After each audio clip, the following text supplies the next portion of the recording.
Bienvenue dans High Value Entrepreneur, le podcast conçu pour ceux qui veulent exceller dans l'entrepreneuriat et s'élever au-delà des standards. Ici, chaque semaine, nous plongeons dans des conversations authentiques et sans filtre pour vous apporter bien plus que de simples idées. Dans High Value Entrepreneur, vous découvrirez des astuces concrètes pour devenir un entrepreneur plus performant, des histoires inspirantes et des anomalies longtemps cachées, révélant des leçons précieuses et les parcours parfois sinueux vers le succès. Chaque épisode est soigneusement enregistré dans le Studio 29, un espace qui personnalise totalement l'expérience d'enregistrement pour offrir un cadre unique et mémorable. Avant de commencer, j'ai une petite demande. Beaucoup d'entre vous nous écoutent régulièrement, mais sans être abonnés. Un simple clic sur s'abonner nous aiderait à continuer d'avoir des invités exceptionnels et à produire un contenu toujours plus riche et pertinent. N'hésitez pas à explorer plusieurs épisodes et à partager votre avis en commentaire. Allez, c'est parti, bon visionnage et bonne écoute. Bienvenue Lucie. Mais merci. Je suis très content de t'avoir dans le podcast. On ne présente pas nos invités. Ok. Et on commence directement avec une question qui est: quelle est l'anomalie de ton parcours que tu aurais aimé éviter et finalement qui se révèle être un super atout? Travailler à la messagerie d'une grande boîte du 440.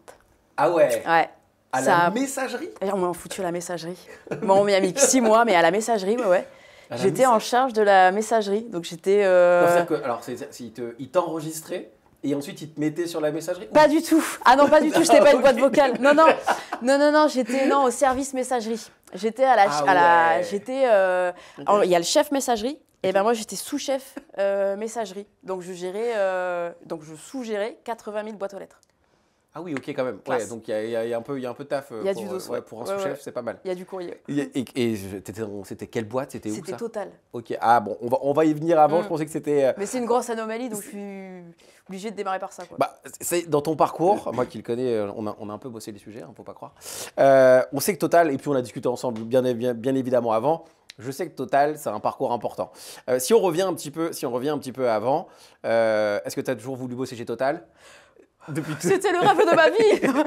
Non. Quand tu étais plus petite, parce que là aujourd'hui on te connaît pour être dans le monde de l'humour. On va en parler plus longuement après, mais petite blague à part, ton rêve c'était pas forcément de travailler chez Total. C'était quoi quand tu étais plus petite? Mais en vrai, moi petite, je voulais être, je crois, prof. Okay. Ou je me demande s'il n'y avait pas être dans des fusées. Ok. Ouais. C'était être dans des fusées, pas forcément qu'elles aient décollé. Ouais. C'était juste être dedans. Tu vois.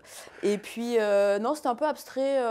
Je crois que je faisais pas trop de plans de. J'avais pas de plan de carrière. C'était tir au pigeon, vélo, foot. Parce que t'habitais où quand t'étais plus jeune? Je suis de Perpignan. T'es Perpignan. Et pas du tout d'accent. Je sais. Parce que Perpignan, il y a vraiment l'accent, quoi. Alors. Bah ouais, non, mais alors je l'ai quand j'appelle ma mère. Donc, ça revient au téléphone et quand j'en suis peut-être à quelques verres de blanc ou de rouge. Ça revient assez à ce moment-là, ouais. C'est parce que là, mais c'est une volonté de plus l'avoir? Non, ou c'est pas vraiment du tout. Tu l'as perdu parce que... Non, je crois que je l'ai. Alors, je sais pas si. Je pense que je l'ai eu à un moment. Ouais. Mais non, j'ai pas eu de volonté à un moment de le cacher ou de le gommer. Souvent, on me dit c'est pour mieux vous intégrer. Oh, non, pas du tout. Mais je crois que c'est qui? Comment elle s'appelle? L'ancienne. Je suis une galère sur les prénoms. L'ancienne femme de Jean Dujardin. Comment s'appelait la blonde? Oh là là. Elle vient dans le podcast. Ah, mais Alexandra Lamy. Mais oui. Bah, bien sûr. Oui. Mais elle disait qu'elle l'avait retiré exprès, parce qu'elle savait que c'était pas un handicap, mais que c'était potentiellement pour avoir des rôles, c'était compliqué. Ah, je trouve ça trop triste. Non, trop triste. Tu vois, je suis à 2 doigts de le reprendre. Non, j'ai pas du tout fait. C'était pas une volonté de ta part. C'était pas conscient, non. Je pense qu'il s'est petit à petit gommé parce que.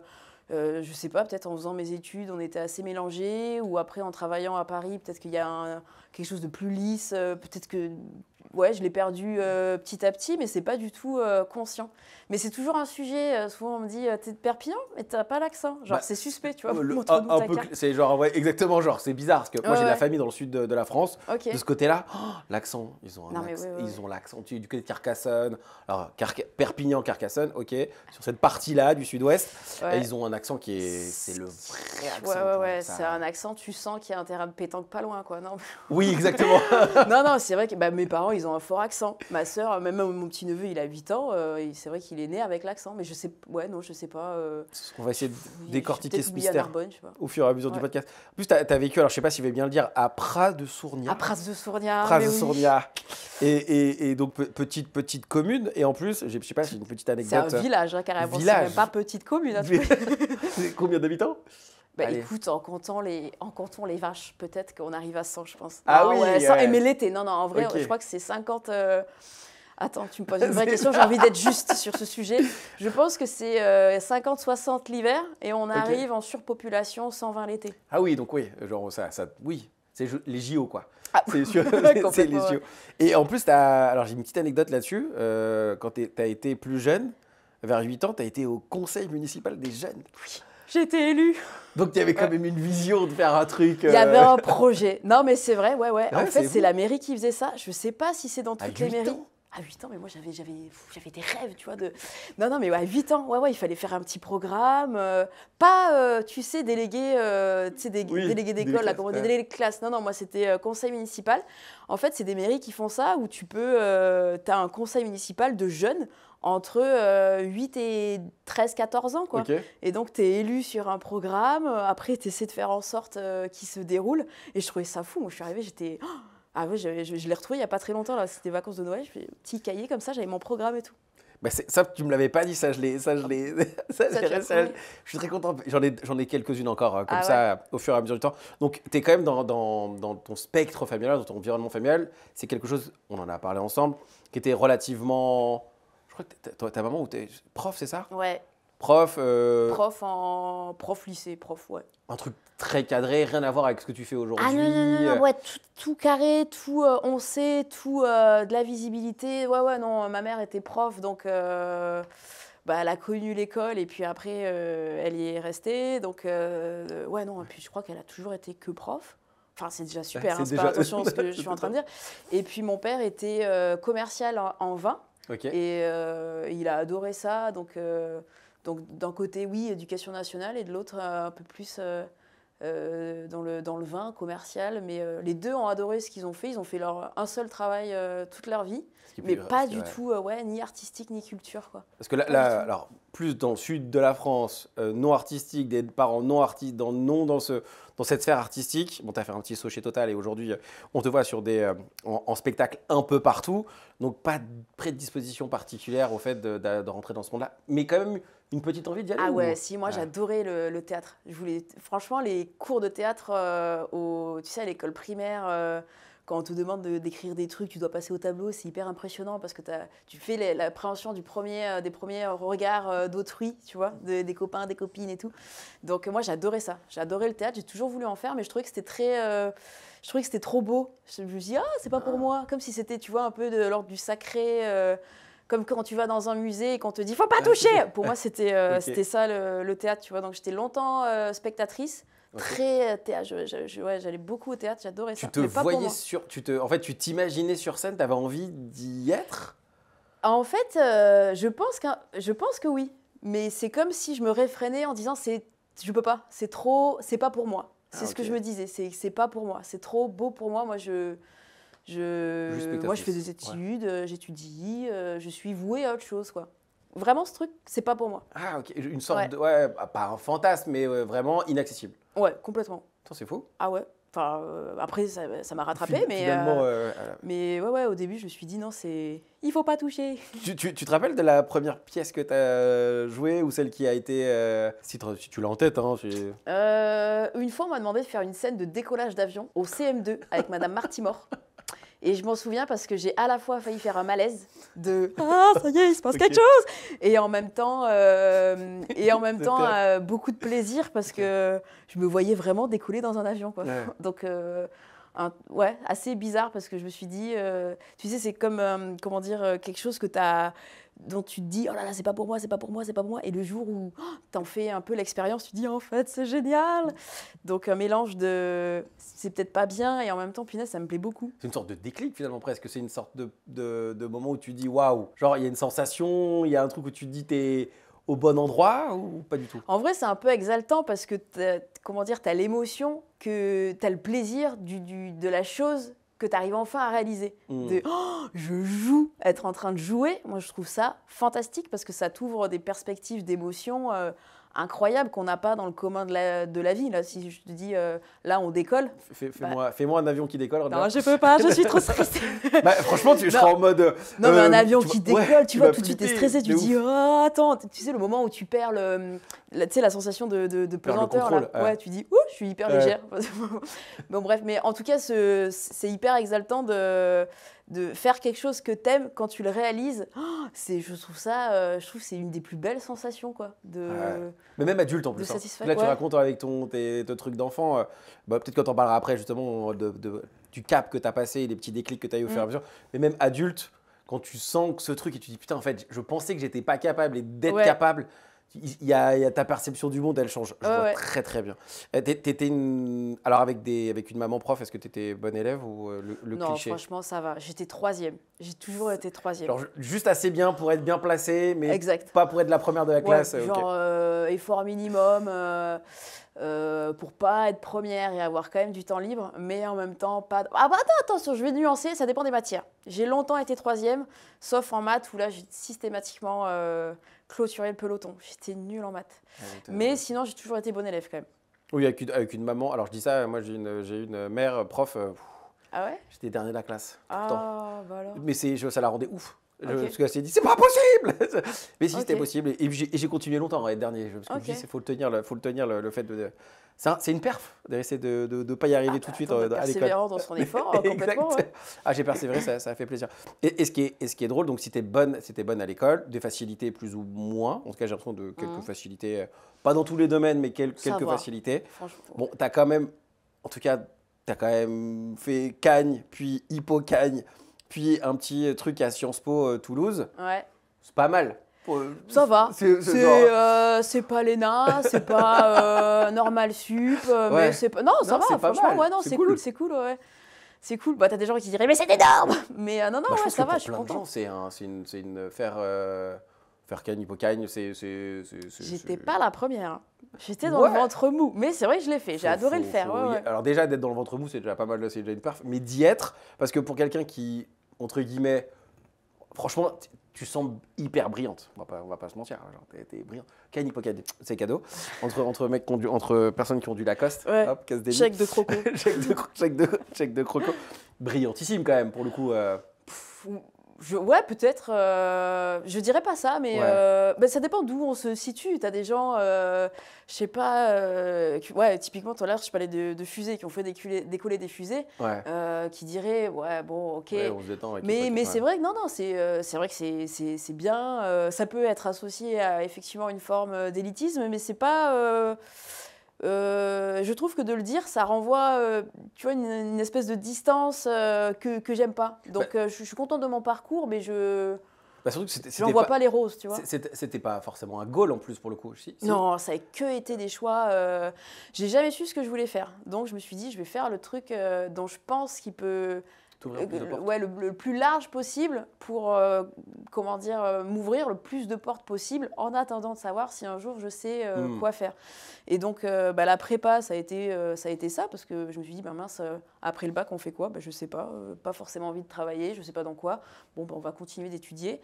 Première année de prépa Hippocagne, pareil, je me dis je sais toujours pas quoi faire. Bon on continue.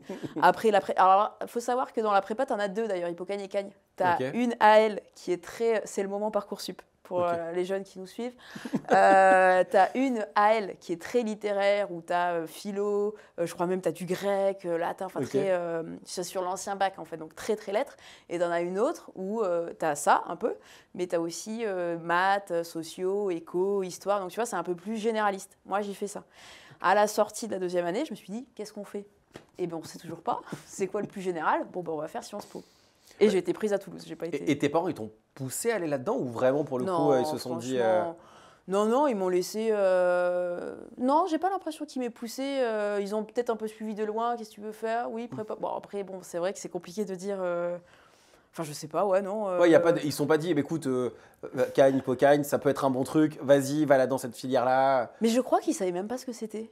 Ouais, je te jure, je crois que quand j'ai dit, je vais faire classe prépa CPGE, à l'époque, on disait, je sais pas si ça se dit encore, je crois qu'ils ont même pas. Ils se sont dit, bon, bah, ça a l'air bien, vas-y, mais ils m'ont pas poussé. Mais moi, Non. franchement, pour de vrai, moi, j'ai découvert tard tout ce que c'est. Je crois que j'avais découvert à la télé en étant. Avant, je sais, il y a quelques années en arrière, quand j'avais une vingtaine d'années, où j'ai découvert ce que c'était Cannes, Hippocane. Sinon, franchement, moi, à l'époque, Ah en tout ouais. cas, je savais pas du tout ce que c'était. Hein. Je l'ai découvert presque à l'âge Ok. adulte, donc je suis pas du tout étonné que t'aies pas. Bon, En plus, c'est un nom savant, tu vois. ça fait tout de Cannes, suite. Hippocane, Mais t'es en tu sais, mode ça genre, fait un ils peu font Poudlard. exactement ce que j'allais dire. Ça fait très Poudlard à la fin. Est-ce qu'il part en Quidditch? De ouf. Est-ce qu'il y a un truc Ouais. et oui, non? Il y a du Quidditch à. Il n'y a pas de Il n'y Quidditch. a pas de Quidditch. Bon. Mais ce serait bien qu'il y en ait, je pense. Il faudrait faire une lettre d'amendement, à mon avis. Comment t'as, qu'est-ce que t'as aimé dans cette époque-là de Karine Hippocane, de ton parcours? Est-ce qu'il y a des trucs un peu cool qui se sont Ah, passés? j'ai adoré ça. Franchement, ça a été une ouverture. Je trouve ça m'a ouvert les chakras. Je trouve que c'est vraiment un des meilleurs moments de ma vie. J'ai adoré, sur 2 ans, avoir le temps de réfléchir, de lire et en fait, toute ta journée, elle est dédiée à ça, à accueillir du savoir. Je trouve ça merveilleux. Franchement, à l'époque, je pense que j'en bavais parce que tu dois faire des maths, lire des pavés comme ça d'éco et en même temps te renseigner sur les dernières tendances sociologiques. Donc, c'est assez dense, c'est quand même assez intense. Mais j'ai adoré le temps de réflexion. Le temps de réflexion, d'apprentissage, d'information, de se renseigner sur des trucs dont on ne parle pas, que je trouve incroyable. J'ai adoré ce temps-là. J'ai moins adoré, par contre, c'est quand même un rythme qui est très stressant. Donc j'ai pris du poids, qui était un peu compliqué par la suite à perdre. J'avais un rituel, c'était les lundis confits. Les lundis, Les lundis, c'est beaucoup de stress. ça veut dire. En fait, non mais attends, pour rentrer sur le sujet de la prépa. En vrai, la prépa, c'est quand même c'est un peu le service militaire de la connaissance. C'est que c'est hyper niveau vénère. ouais, C'est ok. un rythme soutenu. Tous les jours, tu dois pondre je sais pas combien de dissertations et d'exercices. Tu as des équations à 1000 inconnus. Tu te dis, je vais jamais m'en sortir, quoi. Mais donc, c'est vrai que c'est intense et dense. Et puis, c'est quand même des bons élèves, tu vois, qui ont eu quand même des notes assez... c'est bête, tu vois, mais par exemple, la mention au bac. C'est quand même des gens, on nous a toujours dit qu'on était bons élèves. Et là, en prépa, en fait, t'apprends que t'es nul. Genre, moi, je me suis pris des 2, des 3, des 0,5. Je me dis, mais 0,5, ça existe, c'est une note. En fait. Moi, je pensais que Tout c'était un ça, truc... toute cette écriture pour Tu sais, 0,5. non, mais il y a des notes, je pensais que c'était des trucs d'ophtalmo. Tu vois, genre, en fait, vous avez -2. J'étais, mais c'est pas possible, attends, il me faut des... Enfin, tu vois, c'est un truc... Bon, bref. Et donc, c'est vrai que c'est un super exercice d'humilité, Ok. mais qui est très stressant. Et donc, moi, j'ai eu du mal à, je pense, gérer mon stress. Mais en tout cas, ça a été un super moment d'apprentissage et de découverte intellectuelle. Vraiment, ça, c'est... Ouais, c'était une ouverture. Lundi confit, et là, il faut que tu m'expliques. Genre, c'était lundi quoi? Genre canard confit? Bah, j'étais à Toulouse. Ah, j'ai fait mes études à Toulouse.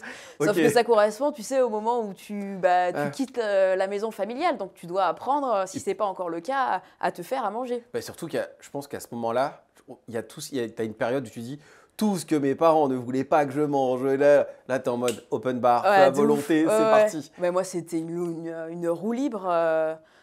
C'était une roue de tracteur, quoi. Vraiment, c'était intense. Et donc, c'est vrai que dans ce stress, comment dire, ça a cassé un peu l'image, justement, de bon élève. Ou, comme je te disais, ça dépend de où tu te situes. Tu vas être bon élève ou, au contraire, pas dingue, quoi. Et donc là, j'ai appris que pendant des années, j'avais été, effectivement, je pensais bon élève, mais selon notre prisme, qui est, tu vois, c'est des profs qui ont fait Normal Sup, qui ont fait des doctorats, tu vois, c'est lourd. En fait, tu sais rien, tu vois. Et ça, c'est... Pour l'ego et l'image qu'on a de soi, franchement, ça peut être assez compliqué. Et donc, non pas que j'avais une autre image de moi-même, mais en tout cas, ça a cassé quand même quelque chose. Et donc, c'est vrai que pour me rassurer, j'avais quand même des petits rituels alimentaires. Moi, je suis très bonne vivante. Donc, c'était les lundis confits pour vaincre le stress. C'est pas du tout une bonne méthode, d'ailleurs. Hein, mais... c'est pas une bonne méthode sur certains critères, mais... t'as pris combien de poids à ce moment-là, genre? J'ai perdu, non, au contraire, je les ai pris. Je crois que j'ai pris 15 kilos. Ah ouais, sur 2 ans? Sur 2 ans. Ah ouais, donc lundi confit, c'est une bonne prise de masse. C'était tous les lundis, c'était pas de la masse musculaire, hein, non, c'était un peu vénère quand même. Ah ouais, donc travail plus stress plus... tout ça, et finalement, ça se passe bien quand même. Ouais. Après, c'est un apprentissage où tu dis, attends, ça me fait pas forcément du bien, je me sens pas forcément bien dans mon corps, ou même bien dans mon corps et dans ma tête. Donc, petit à petit, comment dire, moi, j'ai appris l'éducation alimentaire sur le tard. Tu vois, je l'avais pas, je pense que je l'ai eu peut-être à 20 ans, je l'avais pas. Pour moi, Bon, tant qu'on mangeait globalement pas toutes les 2 heures, ça allait. Mais en fait, pas forcément. Ouais. Tu vois, c'était donc moi, mon éducation alimentaire, elle est venue un peu Sur le tard, sur ouais. le tard. Pas du tout en prépa en tout cas. Bah, J'ai rien lu là-dessus. Ou alors, Donc, bah, il y a des régimes qui existent et là, c'était le régime confit. c'était le régime confit, préconisé par Baïté d'ailleurs, qui nous a quittés là récemment. Mais non, ouais, c'est vrai que j'ai un peu abusé sur cet aspect. Est-ce qu'à ce moment-là, il y a déjà. Alors, est-ce que le théâtre ou le fait de faire parce que là, on voit que tu es hyper drôle déjà, naturellement, j'ai l'impression. Est-ce que ce côté hyper sympathique, drôle, vouloir mettre à l'aise, est-ce qu'il était déjà là ou pas? Sympathique, j'espère. Ouais. Mais j'étais pas. Je pense que j'étais drôle quand même dans un cercle très rapproché. Ouais. Tu vois, il y a les meilleurs potes. Ah, si on faisait des soirées, non, bah si, c'était marrant. Il y a des trucs qui me reviennent. Moi, j'ai eu un échange littéraire avec mon ancienne prof de lettres. Des trucs, on faisait des jeux de mots, le mal armé. Enfin bon, on était dans un délire. Mais j'étais pas le pitre. J'étais pas le pitre de la classe. Je cherchais pas forcément à faire rire. Mais dans un cercle assez proche, oui, ça pouvait être le cas. Mais par contre, en revanche, ce que j'avais, c'était très, moi, comment dire, un peu de très vite dans l'imaginaire, très vite Ok. à concevoir des, je sais pas, on me parlait d'une tendance sociologique, je me suis dit, ah putain, ce serait génial de la mettre en scène comme ça, pour mettre en valeur ça. Enfin, très, peut-être un côté créatif, tu vois. J'adorais, tu vois, la main invisible d'Adam Ouais. Smith. Je me suis dit, c'est trop marrant de faire une main et tu dis non, en fait, elle est invisible. Enfin, bon, bref, un truc très dans les images. Ouais, donc, Dans ce que j'apprenais, dans les théories, les tendances, dans ce que je lisais, j'y voyais souvent des images que j'aurais aimé mettre en scène ou voir en vidéo, ouais, sur scène. et à ce moment-là, tu faisais du théâtre, tu faisais des trucs Rien ou du rien tout. du Non, tout. je Ouais. te dis, je faisais des dissertations, j'écrivais. Ouais, même pas le temps presque d'y penser, à part les petits moments de temps en temps où tu C'était passes. pas le. Franchement, non, moi je suis vraiment le cliché de d'abord les études, tu fais ton hypocagne, tu termines ta cagne, tu passes les concours, tu vois ce que tu as et t'enchaînes. C'est pas. À ce moment-là, le théâtre, c'est aller en voir, tu vois, voir le dernier. On va aller, je me souviens, bon, on va faire une petite sortie au TNT de Toulouse, les 3C, peut-être les 3C. Donc voir, je sais pas, le dernier Shakespeare mis en scène par, je sais pas, telle ou telle metteuse en scène. Mais je ne voyais pas, moi, comédienne et actrice. Encore une fois, à ce moment-là de ma vie, c'était pas du tout, c'était toujours pas pour moi. C'était moi, je fais mes études, je les termine, et puis ensuite, voilà, et puis un stage, et le CDI, et puis après manager, et puis après la retraite, quoi, tu vois. C'était encore, c'était une autre case, quoi. C'était pas, je me l'autorisais pas, c'était pas permis. Ta famille, alors je sais que tu es quand même relativement famille, entre guillemets, qu'elle reste importante. Même là aujourd'hui, on dit Lucie Carbone, Ouais, mais qui vient d'un élément qui vient c'est le qui nom. vient de mamie. Exactement. Oui. Donc très très proche. Tu considères que tu es très famille ou que tu es ou pas? Parce que je sais, des fois, Je on se suis dit famille. famille. Je suis pas. En fait, je trouve que quand on dit on est très famille, je trouve que j'y associe un truc de clan. Et Ah, moi, ok. j'aime bien, je suis famille parce que bah, j'aime ma famille, mais je me considère comme une individu à part, tu vois. Ok. Donc, comment dire, je fais cette nuance-là. C'est-à-dire que je suis très famille parce que bah, forcément, ça nous ouais, ouais. rallie, on est en groupe, on se fait confiance, évidemment, on s'aime, on évolue ensemble. Après, j'aime bien aussi. Ton individualité, Ouais, le mon fait individualité, faire mon propre parcours, ouais. parfois pas créer de la distance pour créer de la distance, mais Ouais, je vois très bien. affirmer des choses qui peuvent parfois aussi peut-être déplaire aux parents ou à la famille, tu vois. Donc je suis famille parce que bah, j'adore Noël, enfin tu vois des trucs, des clichés comme ça, quoi. Mais j'espère que je suis une très bonne tata. Donc je suis famille, mais je suis pas non plus. Il n'y a pas le clan familial un peu, genre on va prendre un cliché, famille italienne, on Oh est non. ensemble, la famille, on déménage pas à Ouais, plus de ouais, 20 ouais. On km de la avance famille. ensemble, on est que On ensemble. est que ensemble. Non, nous, on n'est Non, pas un ok. gang. Non, non, non, non. Non, Mais- je pense pas. Cette affinité particulière avec ta grand-mère, elle était là dès le début ou ou c'est au fur et à mesure du temps? Je ou- pense qu'elle est venue en vrai sur le tard, Ouais. parce que moi j'ai une, comment dire, c'était justement à Pras-de-Sournières. C'est le fameux petit village où j'ai fait mes gammes d'ailleurs en pétanque. Et donc une partie de ma famille est originaire de ce village là-bas. Donc on a des attaches particulières parce que ma mère étant prof, il y avait les vacances scolaires. Et donc toutes les vacances scolaires, on les passait là-haut. Et donc c'est vrai que la configuration village permet en tant qu'enfant une certaine liberté. C'est-à-dire qu'il n'y a personne qui va se dire, comme on est en ville, attention, tu sais, tous les trucs, parle pas aux gens que tu connais pas. Non, là, en fait, tu connais tout le monde. Donc c'était Lui YOLO, parle pas quoi. parce que justement, on le connaît. Ouais, voilà, exactement. Ouais, de ouf, on revient vite. On revient, ouais. Donc, non, au contraire, c'était très... j'y associe un sentiment de liberté, tu vois, Ok. à ce village-là. Et d'indépendance. Et donc c'est vrai qu'avec cette mamie donc, qui était originaire de Pras-de-Sournières, Mamie Carbone, Aline de son prénom, c'est vrai que, comment dire, elle a parsemé elle a toujours été là pour les fêtes de Noël. Quand j'ai grandi, elle m'a toujours accompagnée, mais on n'a pas eu la proximité que peuvent avoir des grands-parents, petits-enfants. C'est-à-dire que on n'a jamais eu trop de moments, j'ai l'impression, toutes les deux. Elle connaissait des parties de ma vie, mais pas forcément toutes. Donc, c'est comme si on évoluait un peu en parallèle. Et quand elle est décédée, j'ai eu un petit sentiment de frustration en disant Dommage. Dieu. Ouais, Dommage, on s'est raté. on s'est loupé. Ça avait l'air de quelqu'un de super. Et en fait, j'ai l'impression que j'ai un peu manqué de temps pour en passer, tu vois, avec elle. Donc, je pense que cette proximité-là, sans doute qu'elle a toujours été là. Mais j'y associe quand même une espèce un peu de frustration, de punaise. J'aurais bien aimé passer un peu plus de temps avec, quoi.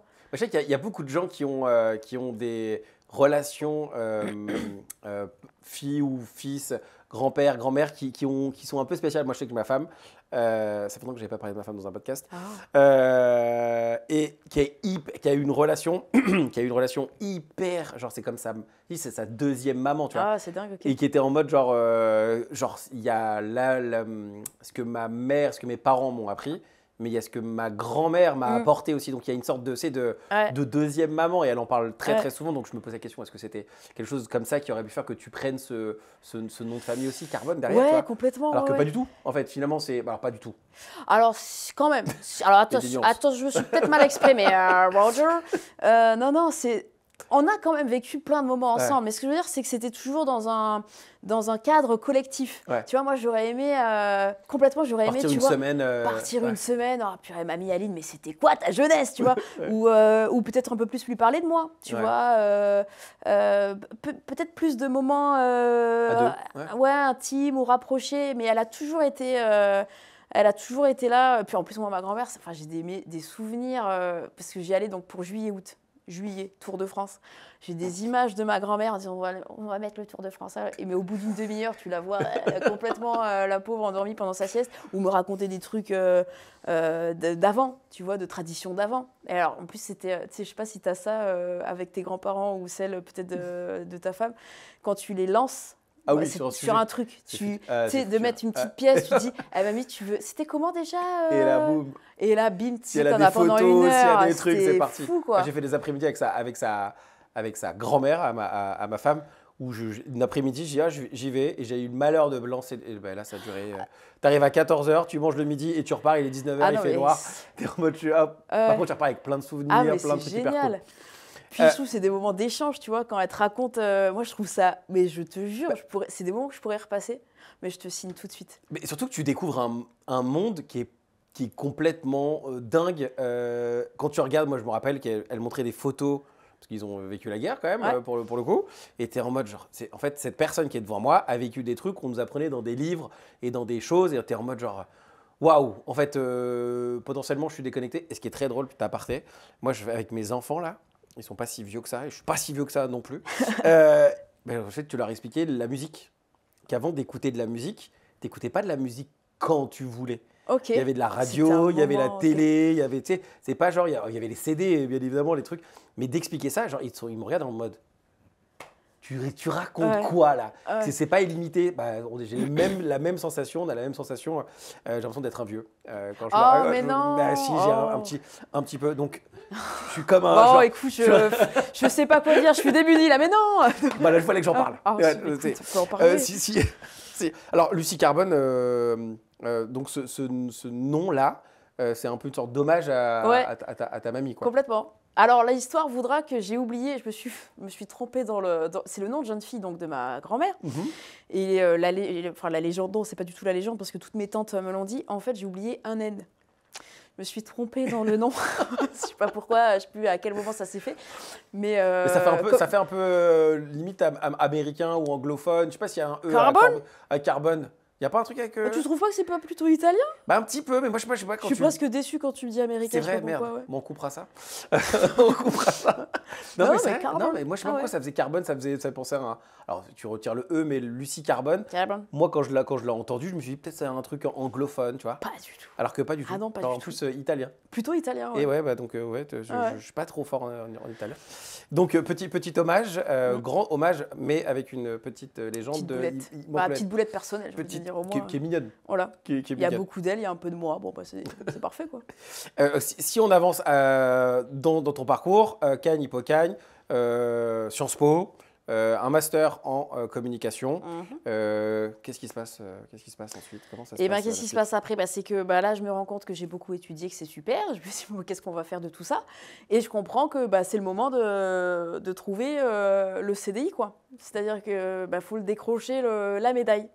Donc, je fais pas mal de stages en communication digitale parce que souvent les gens comprennent pas le lien entre Sciences Po et ensuite l'informatique que j'ai fait, donc qui est le reste de ma carrière. Et donc la transition, le pivot, c'est les stages en communication digitale. C'est en faisant des stages en communication digitale que finalement j'ai pu intégrer un cabinet de conseil en informatique.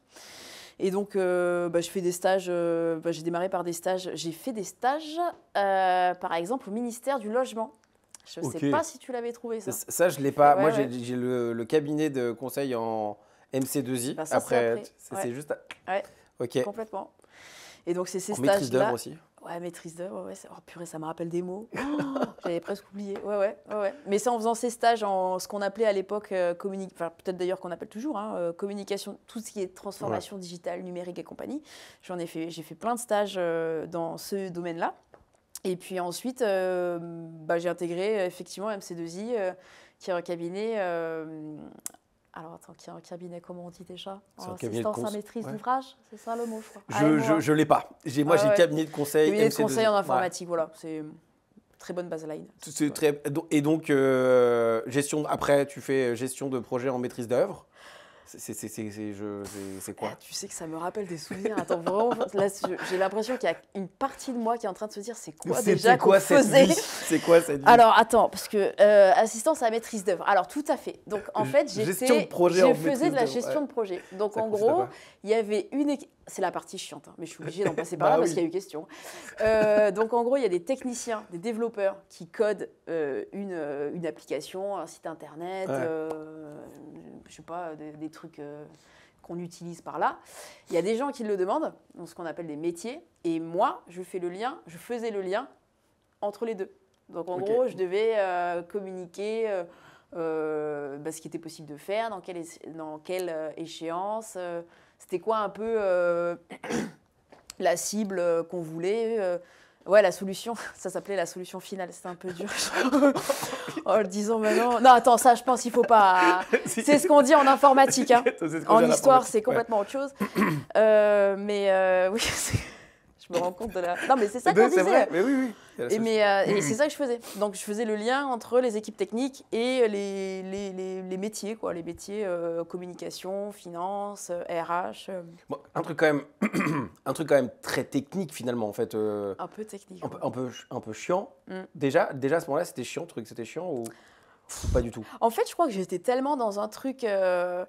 C'est ça qu'il faut faire en fait que au début, je suis plutôt dans un apprentissage je ne comprends pas. Donc, on l'a dit, moi, j'ai fait Sciences Po Toulouse, donc j'ai pas du tout fait ingénieur. Donc, quand on me dit, par exemple, faut que tu fasses la recette de telle application, ma première intention, c'est d'aller sur Marmiton. Donc, j'ai pas du tout les codes et le vocabulaire adéquat à la situation. Donc, en fait, je suis en mode un peu survie. C'est-à-dire, il y a des gens qui me parlent, je ne comprends. Quand on me dit, faut mettre en place un protocole SMTP, je te cache pas, je sais pas ce que c'est. Donc je suis plutôt en mode, bon, là, on va essayer de se documenter, de savoir survie. comment ça se passe. Survie professionnelle, voilà. Survie professionnelle, je me documente, j'essaie de faire en sorte que quand on me parle, je comprends un minimum de quoi il en retourne. Donc j'essaie de m'adapter. En vérité, j'essaie de m'adapter. Je pense que d'ailleurs, je m'adapte plutôt bien. Et c'est après, une fois que je me suis dit, bon, ben, j'ai compris ça, tel process pour arriver à un site internet, tout le process c'est ça, en gros toute la méthodologie, le vocabulaire, machin. Là, je me dis au bout d'un moment, bon, c'est toujours un peu la même chose, quoi. Une fois que j'ai compris. T'es resté longtemps, en plus, t'es resté quasiment 5 ans en fait. Ouais. Ça, Après le consulting, tu fais plein de trucs différents, donc tu n'as jamais le temps de complètement te reposer. Tu es constamment en apprentissage en fait, parce que tu vas sur une mission, bah, typiquement ma première mission c'était gestion de projet sur un intranet. Ok. Hop, une fois que j'avais capté que je faisais le job, poup, tu passes sur un autre sujet qui est plus un CMS, Internet. Une fois que tu as capté de quoi il en retournait, pip, tu vas un peu... tu vas popper vers un autre sujet. Donc au final, tu es toujours un peu en adaptation, un peu en apprentissage. Jamais tu es en mode... moi, j'ai jamais été en pilote automatique dans ma précédente carrière. Toujours pas d'ailleurs. Et est-ce qu'à ce moment-là, tu te rends compte qu'il y a déjà des petits trucs où tu te dis c'est pas fait pour toi ou là, à ce moment-là, il n'y a même pas de signaux à ce moment-là? Si, il y a quand même un premier signal qui est mon rapport au travail. C'est-à-dire que je me souviens sur ma première mission, donc qui est le fameux intranet là, dont je te parle, où les gens me parlent, je me dis mais je ne comprends pas ce qu'on me dit, quoi. Vraiment, tu m'aurais mis dans un autre pays. Je ne parle pas hindou. Tu m'aurais mis en Inde, ça aurait été la même chose. Je ne capte pas ce qu'on me dit. Donc, j'ai même pas le vocabulaire, si tu veux. Là, si tu veux, à ce moment-là, j'éprouve un premier questionnement sur le rapport au travail. C'est-à-dire que je suis tellement investie, je suis tellement engagée mais je capte en même temps rien, que ça me stresse tellement que j'en rêve la nuit. C'est-à-dire, moi, toute la journée, je suis en mode, il faut traiter les anomalies, les tickets. Oh putain, j'ai pas pensé à regarder le backlog. Ça me réveille. Ouais. Et donc, je fais un épisode de burn-out, de surcharge. C'est-à-dire que mes week-ends, je pense à ça.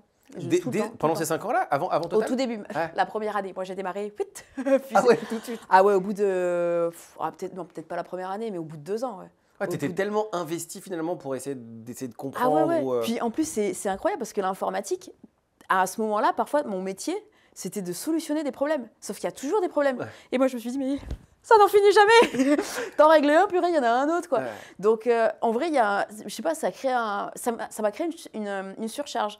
Et donc, à un moment, j'ai burn-out.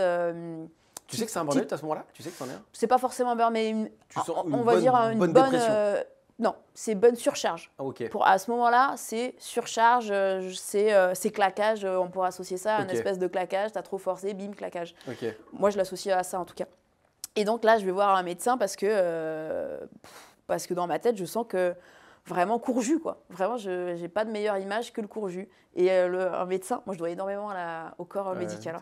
Un premier médecin me dit, mais en fait, vous savez, votre vie, l'effort, associez-le à du sport. Vous voyez, les grands sportifs, ils font un effort, mais la détente et le repos, ça fait partie de l'effort. C'est-à-dire que plus vous allez vous détendre et que plus vous allez vous reposer, plus vous allez être performant aussi quand vous allez être un peu en situation 2. Tu vois. Donc là, je me suis dit, ah ok, donc c'est permis de temps en temps laisser reposer. Tu vois.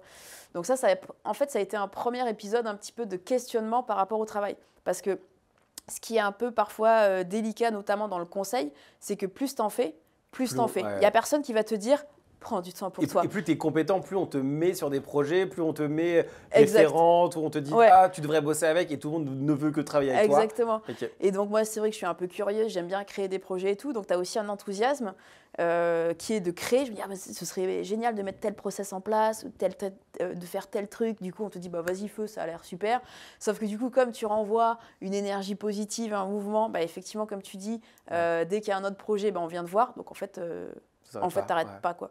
Donc ça a été aussi, comme je te disais, un épisode un peu de premier recul par rapport à mon rapport au travail. C'est ce qui te fait quitter au bout des 5 ans ou même pas? Non, ça c'était la première étape. Ça c'était la première étape, ça. Ouais, c'était le premier pas. Parce que alors, juste après cette étape, il y a où tu rentres chez Total Énergie comme cadre sup, c'est ça hein? Ouais. Alors j'ai un autre épisode, j'ai fait un autre cabinet de conseil entre-temps. Ouais. Mais bon, ça a duré moins de 2 ans. Donc, mais j'ai fait un autre. Donc, tu as quand même enchaîné, quoi qu'il arrive, Ouais. dans les mêmes contextes. Et Total, pourquoi Total? Total, parce que je me suis dit, je crois que j'en avais un peu assez du consulting. À l'époque, je commençais tout juste à écrire et à faire mes premières scènes. Et je me suis dit, punaise, mais si tous les 6 mois, je suis dans une nouvelle mission, c'est mine de rien, donc mission, tu vois, tu as un mot, tu pars en mission. Alors que tu as juste un attaché-case, en fait, et juste ton PC sur le dos. En fait, concrètement, tu es une tortue, tu n'es pas du tout soldat. Enfin, bon, bref. Mais donc, tous les 6 mois, tu es sur une nouvelle mission, ça va engager beaucoup d'énergie, de disponibilité. Et c'est vrai que moi, à l'époque, quand j'ai démarré un peu l'écriture et la scène, je me suis dit, bon, bah, ça ne va pas être compatible. Donc, à l'époque, j'ai trouvé judicieux de rentrer en interne chez Total, parce que je me suis dit, bah, au moins, ça fait un cadre où, un peu plus stable, Oui, puis un peu plus de stabilité. Total, ça reste une belle boîte en plus. Et quand tu rentres chez Total, à l'origine, tu dis, là, je suis tranquille. Ouais, là, je suis tranquille. Prochaine étape, la retraite. Après, le week-end, je fais mes petites scènes. Et puis, pour moi, je le voyais comme ça, tu vois. Et puis, ça ira bien, quoi. Parce que, à quel moment tu fais entre le job de consultant et Total, à ce moment-là, tu fais des scènes et ces scènes, en cas tu commences à rentrer dans ce monde-là. Ouais. Genre, comment tu arrives à. Parce que là, pour le coup, oui, effectivement, tu étais en surcharge, tu faisais énormément de trucs. Ah ouais. Bah, moi, alors, je cache pas que la partie un peu organisation et discipline, c'est un mode de vie chez moi. Okay. J'adore faire plein de trucs, mais c'est vrai qu'il faut que je me cadre pour pas trop en faire non plus. Okay. Donc c'est vrai que je fais pas mal à ce moment-là, je fais pas mal de choses. Et alors, je te parlais de l'épisode du burn-out, un peu de la surcharge. Ça a été, comme je te disais, un premier temps de oulala, en fait, faire attention parce qu'il n'y a pas que le travail dans la vie. Et c'est dans les mois qui suivent que je me suis dit, bah, je démarre l'écriture et la scène.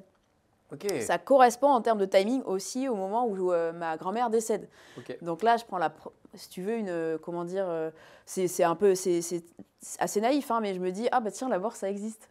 À 25 ans, hello. Et donc, mais toi, tu n'es pas confronté, en fait, presque, tu as l'impression que ça arrive qu'aux autres, en fait. Ouais. Tu dis, bon, bah, je sais pas, oui. Pour des familles, il y a des gens qui meurent, dans la nôtre, non. Ouais, voilà. Et tu dis bêtement, en plus, mais c'est le cycle de la vie. Oui. Alors que quand tu l'as vécu, c'est vrai que tu t'en rends peut-être un peu plus compte. Donc, comment dire, il y a ce timing-là où première mission de conseil un petit peu douloureuse. Dans la foulée, le décès de ma grand-mère, on va dire premier deuil.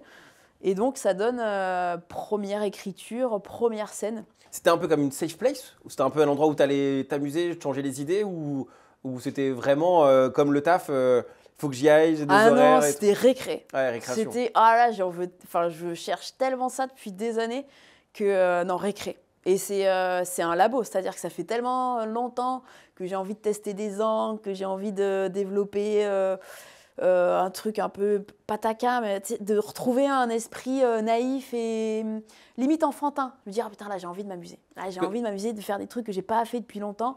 Et donc, récré. Tu aurais pu faire du théâtre tout court, là, mais là, c'est directement un truc drôle où tu vas aller? Ouais, mais je crois que j'en avais tellement marre d'attendre que je me suis dit, bouf, on y va. Ouais. T'as commencé où? Ça se passe comment? J'ai démarré avec des cours de stand-up qui étaient donnés dans une petite salle à Pigalle. Et en fait, on voulait tous apprendre le stand-up. Je crois que c'était en 2017 que j'ai fait ça. Et donc, on voulait tous se confronter un peu à la scène. Donc, on était peut-être une quinzaine ou une vingtaine à tous les week-ends présenter 3 minutes. Et alors, tu as ceux qui présentaient toujours le même 3 minutes, mais qui performaient un mot par-ci, un rythme par-là. Moi, pendant très longtemps, j'arrivais avec toutes les semaines un truc différent. Pour tester, vraiment laboratoire. Ouais, de ouf, complètement. Donc là, tu fais ça en même temps. Puis là, tu vas rentrer chez Total. Ça se passe comment? Tu restes combien de temps chez Total? Je crois qu'en interne, je me demande si j'ai fait 1 an. 1 an et demi. Ouais, donc là tu étais. Alors, c'est le bout du bout de ce que tu étais en mesure de faire dans cette industrie au sens large. Là, je peux pas mieux formuler, c'était le bout du bout. Non, c'était long. C'était long, j'en pouvais plus. En fait, tu t'étais donné une dernière chance d'essayer de trouver un truc stable, c'était quoi? Écoute, franchement, je suis arrivée chez Total, je me suis dit, je vais y rester. Parce que c'était tellement c'était presque la promesse de départ, quoi. C'était. Moi, j'avais compris que la vie, en gros, tu as un CDI, au bout d'un moment, tu t'installes quelque part, et puis la prochaine étape, c'est la retraite, et puis tu profites des petits-enfants. Ok. Et là, je me dis, bon, bah, déjà, je suis pas mariée. Mince. Ensuite, j'ai pas d'enfants, zut. Et en plus, j'ai même pas envie de rester là jusqu'à la retraite. Donc, vraiment, triple zut. Ouais, Quoi. dur. Ouais. Donc, comment dire, en fait, très vite, ça m'angoisse de me dire, je vais rester là pendant 20 ans. Et ça me surprend parce que pendant longtemps, je pensais que c'était ce qu'il me fallait. Je me suis dit, mais vraiment, je vais rentrer en interne chez Total, je vais avoir les tickets CSE, je vais avoir tous les Ouais, tous les avantages, avantages. vraiment la cage dorée. Et comment dire, c'est comme si j'avais voulu y être. Et une fois que j'y étais, je m'étais dit, oh, Putain, en fait, merde. dans cage dorée, il y a cage, quoi. Tu vois. Et là, je me suis dit, non, mais ça va être long. Dès le début, parce que là-bas, tu aides en grande majorité, je résume ça comme ça, hein, mais tu aides les employés à gérer les outils de Microsoft. Ouais. Donc c'est un truc, c'est pas le truc le plus funky du monde en plus. J'ai Mais je l'impression. t'assure qu'en plus, j'arrive, c'est incroyable parce que j'arrive, je suis hyper enthousiaste.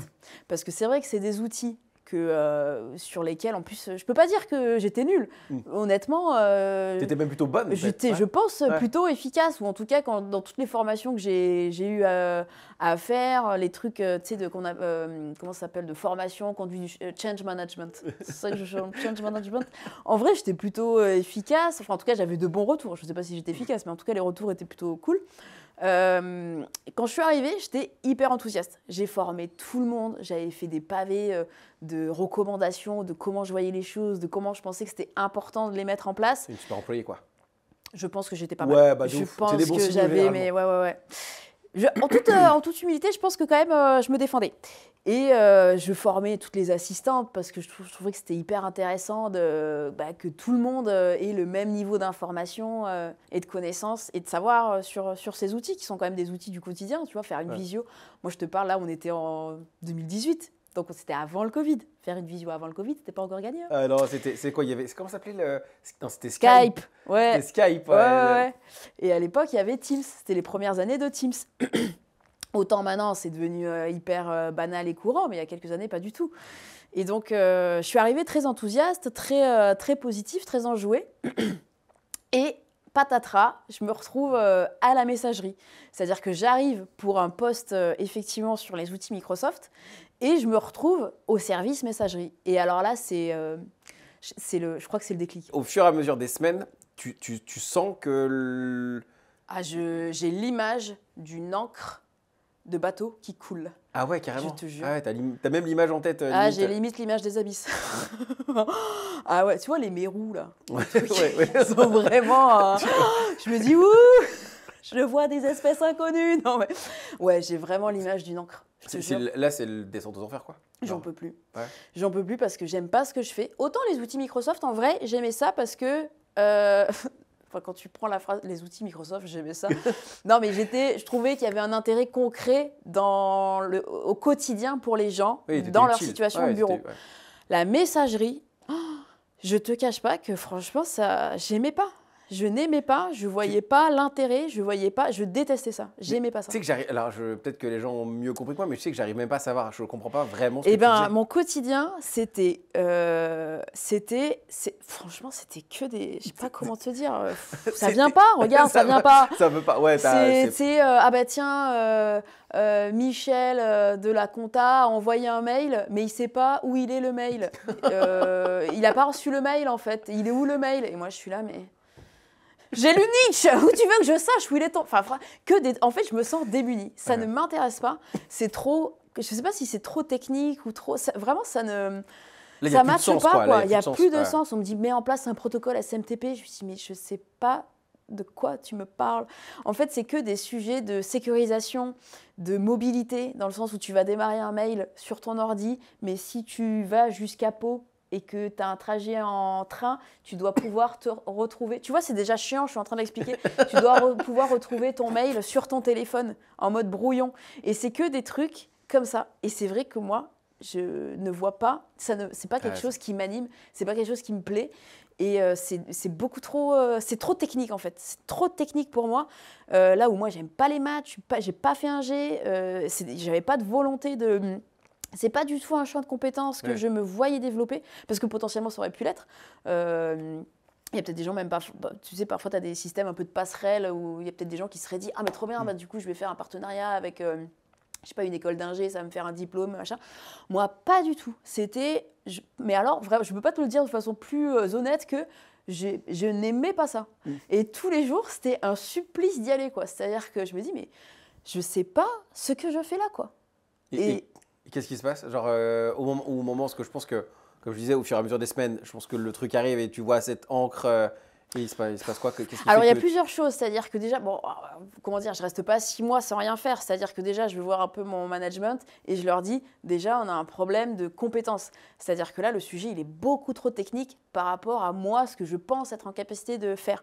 Donc, je me retrouve dans des formations, mais des formations architecture SS2I niveau 2 à la Défense des lundis à 7h30. Je me dis, mais c'est pas vrai. J'en ai marre, franchement. On va reprendre les lundis confis, hein. Donc là, je me dis, mais je suis toujours pas à la bonne place, quoi. Franchement, ça va. Enfin, là, vraiment, tu vois, je commence à me dire, je suis pas à la bonne place. Je suis pas du tout à l'endroit qu'il faut.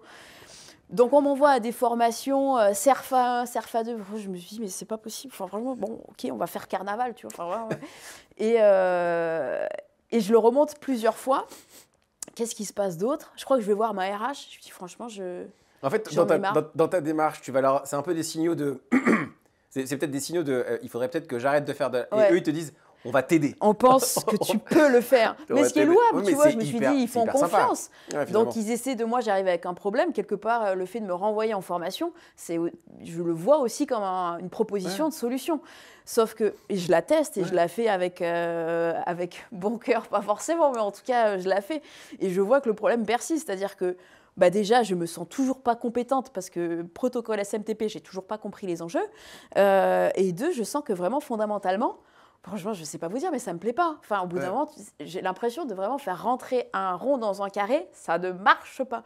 Donc, mais ils me font confiance parce que, je ne sais pas s'ils me font confiance ou parce qu'ils n'avaient pas quelqu'un d'autre sous la main. Ils essayent de m'aider complètement. Moi, j'ai eu. Alors, je suis souvent un peu taquine et critique avec les managers, mais c'est parce que parfois il y a des abus. Là, en l'occurrence, il n'y en a pas eu et j'ai vraiment été accompagnée, en tout cas de mon manager très. Salut Benoît, on te fait un coucou. Donc mon manager, vraiment mon N+1, comme on dit, il a été très sympa, très vraiment. Lui, il a cherché à comprendre. Il dit, est-ce que c'est un problème de formation? Est-ce que c'est un problème de stress? Est-ce que c'est un poste qui finalement mérite 2? Vraiment, il a essayé de comprendre.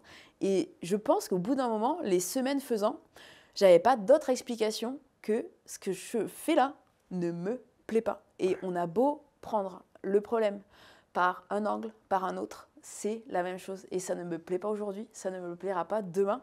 Parce qu'en fait, ce qui s'est passé au fur et à mesure de ces semaines, c'est que déjà, l'encre, elle a continué de couler, mais en même temps, l'écriture et le jeu, ça a commencé à être un peu la bouée.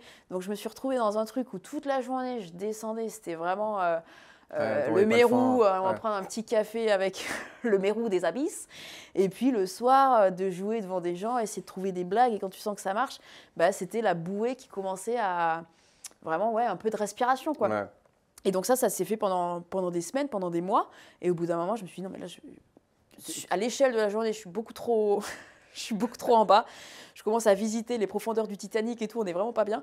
Et il se passe quoi concrètement? Genre tu dis ça avec beaucoup d'humour, mais ça se passe, qu'est-ce qui se passe? En fait, concrètement, un jour, j'arrive et je crois que psychologiquement, mentalement et physiquement, tout me dit non. C'est-à-dire que j'arrive, je fais un malaise, je me sens pas bien, je pars aux toilettes, je vomis, je fais des crises de larmes. Ça ah oui, vraiment. Physiologiquement, là, ton corps, il te dit.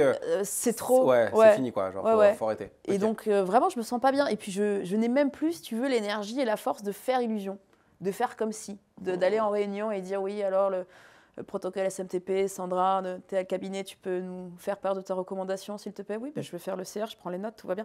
J'ai même pas j'ai même plus l'envie, j'ai même plus l'énergie de jouer ce rôle, en fait. Donc, ton corps, il t'a dit non, en fait. Mon corps m'a dit, là, c'est fini, ouais, alerte. Ok. Cette journée, elle devait être dingue. Genre, t'as dû te poser plein de questions. Non, si, ouais. En fait, je me suis rendu compte que j'étais allée beaucoup trop loin. Ça a été, en vrai, c'était un peu, même, tu vois, en parlant, je suis toujours un peu triste parce que je me dis, oh, j'aurais peut-être dû Plus un peu m'écouter. m'écouter Ouais. avant, quoi. C'est-à-dire que, et en plus, c'est sournois parce que tu te dis, comment j'ai été aussi loin, en fait? Comment ça a été, comment ça s'est fait? Comment j'en suis arrivée là? Ok. C'est-à-dire qu'à un moment, tu te dis, bon, bah là, ça va pas, mais finalement, qui est heureux dans sa vie tous les jours? Mais personne. Donc, en fait, quelque part, tu le mets de côté. Tu dis, ah ouais, mais bon, et puis bon, bah là, ça va comme un lundi, et donc c'est normal puisque c'est lundi. Et en fait, chemin faisant, tu te rends compte que toutes tes semaines et tous tes mois, c'est des lundis qui n'en terminent pas. Tu dis, mais oh, c'est où le week-end, quoi? Donc là, je conscientise que, en fait, je me fais du mal toute seule. Et ça me fait de la peine, vraiment, de le Ouais, de ne pas avoir vu conscientiser. le signal, de ne pas avoir peut-être agi plus tôt, de pas. Ouais, complètement. Et puis même, tu sais, un truc de... presque un peu de lâcheté. Je me dis, ah, en fait, je tourne en rond pour une décision que j'ose pas prendre. Que moi, seule, je dois prendre, que je suis seule à pouvoir prendre. Et je peux en parler avec mes parents, je peux en parler avec des psys, je peux en parler avec des médecins, je peux en parler avec des amis, je peux en parler avec qui je veux. Cette décision-là, c'est juste moi qui dois la prendre. Et en fait, là, j'ose pas, je tourne en rond et je me fais du mal de ne pas la prendre, en fait. Donc, je me fais du mal toute seule.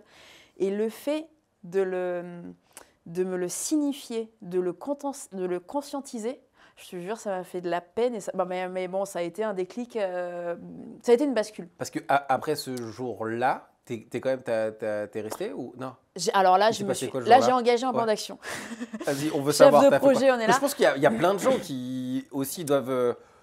Parce qu'il y a le fait de pouvoir faire quelque chose qui nous passionne, et c'est plutôt, on pourra en parler peut-être sûrement au fur et à mesure, mais des fois on fait quelque chose qu'on aime bien, mais qui malheureusement, parce qu'on l'aime juste bien, on reste bloqué dedans, et c'est à peu près ce que tu décris, ça allait quoi. Et là, ton corps il t'a dit non. Non, c'est fini. En fait, vraiment, ça a été physique en fait, c'est-à-dire que je restais là même plus pour des contraintes. En fait, tout l'aspect confort ne suffisait plus.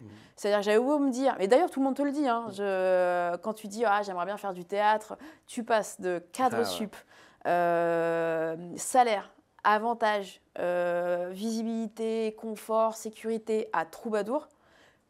Il n'y a personne qui te dit mais quelle bonne idée! Franchement, bien, mais fonce, pourquoi tu n'y as pas pensé avant? Évidemment, tout le monde. Ce qui est normal, c'est que les gens, entre guillemets, ils se disent ta sécurité les rassure. Le fait de dire que tu es en sécurité, ils disent on est cool, au moins Lucie va bien. Alors qu'en fait. Mais en fait, le truc, c'est que je te jure qu'à ce moment-là, je suis tellement allée loin que c'est même pas le sujet. Moi, je me souviens, en fait, ce fameux lundi, je me souviens parce que c'était un lundi, ce fameux lundi, je prends conscience que quel que soit ce qu'on me propose dans cet environnement, ça ne suffira pas. Et en fait, une page s'est tournée que je me suis même pas rendu compte qu'elle s'était tournée. Et donc là, je décide de passer à l'action. C'est-à-dire, je mets en mode entre guillemets un peu projet et je me dis bon cette partie-là de ma vie, visiblement, elle s'est finie. J'ai envie d'engager autre chose, donc en l'occurrence qui est la scène. Donc je me dis comment je fais cette bascule, comment je passe d'un chapitre qui s'est passé, pour lequel j'ai des bons souvenirs, il n'y a pas eu que la messagerie, donc comment je bascule à un autre. Et c'est là où effectivement je pense que d'ailleurs ma carrière en gestion de projet a été intéressante parce que je me suis dit je vais le voir en mode projet. Et moi, ça m'a rassurée de le conscientiser comme ça. C'est-à-dire que je me dis, moi, je veux faire un spectacle, parce que ce que j'aime, c'est la rencontre, les échanges, le public, faire rire. Je trouve ça merveilleux, magnifique.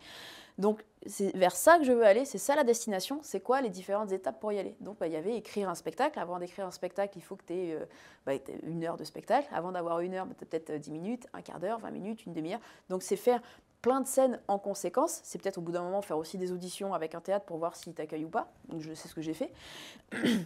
Et en fait, de voir vraiment le chemin étape, par petits bouts. Parce que je pense qu'il y a un côté un peu vertigineux à se dire, tiens, je passe de cadre sup à boucher dans le 11e, ou enfin peu importe, il y a beaucoup de chemins, tu vois, de reconversion. Et c'est vrai que quand on le dit comme ça, on ne comprend pas. Sauf que quand on découpe un peu étape par étape, c'est comme si tu dis, je vais faire un Perpignan-Lille.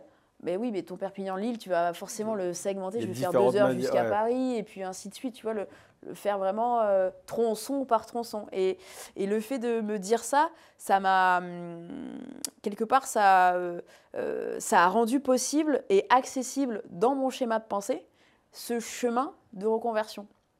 Je vais Je sais revenir. plus quelle était ta question. Non, mais Non, t'inquiète, ça m'arrive tellement souvent, je suis content que ça t'arrive. Ça arrive à quelqu'un d'autre qu'à moi, parce que des fois, je réponds à des trucs, je me dis, je me rappelle plus de ce pourquoi j'étais en train de parler. Et par contre, la bonne nouvelle, je sais, moi, il y a un élément quand même que tu as dit, je sais pas si à ce moment-là, où tu avais la médecine du travail avait été Ouais. hyper importante pour Ouais, toi. ouais, complètement. Et je pense que c'est une étape Oui. non négligeable au moment où ça arrive. Moi, je la connais, l'anecdote, on en a discuté ensemble, mais je pense qu'elle est au moment où ça arrive et au moment où tu conscientises, il se passe un truc avec Ouais. la médecine. C'est quoi ce Donc, truc? j'arrive mon lundi, je reviens. J'arrive mon lundi. Petit malaise, aller-retour aux toilettes, ça va pas. Je crois qu'au bout d'un moment, même, il y a un collègue qui passe, qui me regarde comme ça, bah, ça va toujours pas, toi. Oh, là, Ah ouais. presque ça m'enterre, quoi. Vraiment, je me dis, mais c'est pas vrai. Crise de larmes, je ne me contiens plus, je fais des malaises, etc. Donc, je me dis, bon, bah, je vais à la médecine, quoi. Ouais. Là, c'est urgence. Oui, là, pour Voilà. le coup, oui, là, ça On peut y va. mériter d'y aller. Donc, j'arrive à l'infirmerie médecine du travail et je me souviens, l'infirmière me dit par contre, il est midi. Donc, c'est cool d'être venu, mais par contre, il est midi. Et entre midi et 14h, le service, il est fermé parce qu'il y a la cantine. C'est la pause déjeuner. Sauf pour les urgences. Et là, en fait, le fait qu'elle me dise potentiellement, il faut juste attendre 2 heures, c'est tout, 2 heures. Hein, c'est pas le... Je me suis dit, mais je peux pas tenir. En fait, là, ma biche, vraiment, je ne sais pas comment elle s'appelle, Chantal, Patricia, je sais, mais vraiment là, j'ai besoin de toi. Mais tu peux pas savoir comment j'aimerais que tu m'ouvres une chambre parce que je te jure, je suis à Oui, ça bout. va pas, quoi. Ouais. Je me remets à pleurer et là, elle est trop mimes parce que vous inquiétez pas, on va tout de suite ouvrir une petite pièce. Et elle a compris. Ouais, la pause, je lui ai sacrifié sa pause déjeuner. Mais elle a compris, elle m'a demandé ce qui se passait, ce qui n'allait pas. Et c'est vrai que souvent, quand il y a ces situations, je pense, un peu d'urgence, de détresse, franchement, honnêtement, je pense que j'étais dans une détresse, les gens essaient de comprendre par défaut qu'est-ce qui se passe. Vous êtes en deuil, vous êtes en plein divorce, vous vivez une rupture. C'est toujours associé à quelque chose dans la vie familiale, dans la vie privée et intime. Là, pas du tout. Ouais, En fait, je n'ai rien d'autre à dire que je me sens pas bien dans ce cadre professionnel. Et c'est très difficilement, à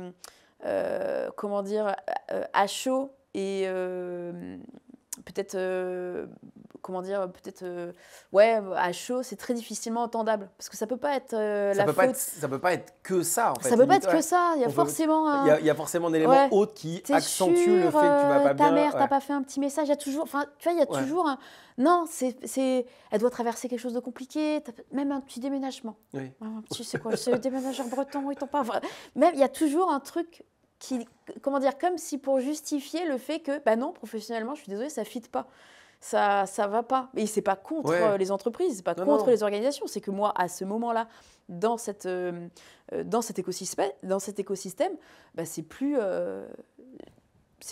ma place. Tu arriverais à te l'expliquer de ce pourquoi on imagine que le travail ne devrait pas mettre dans cet état-là? Parce qu'en fait, c'est un peu ce qu'ils disent. C'est pas possible que le fait de travailler et d'être dans un écosystème potentiellement autre que Total ou quoi que ce soit, en fait, ça peut pas te mettre aussi mal que ça.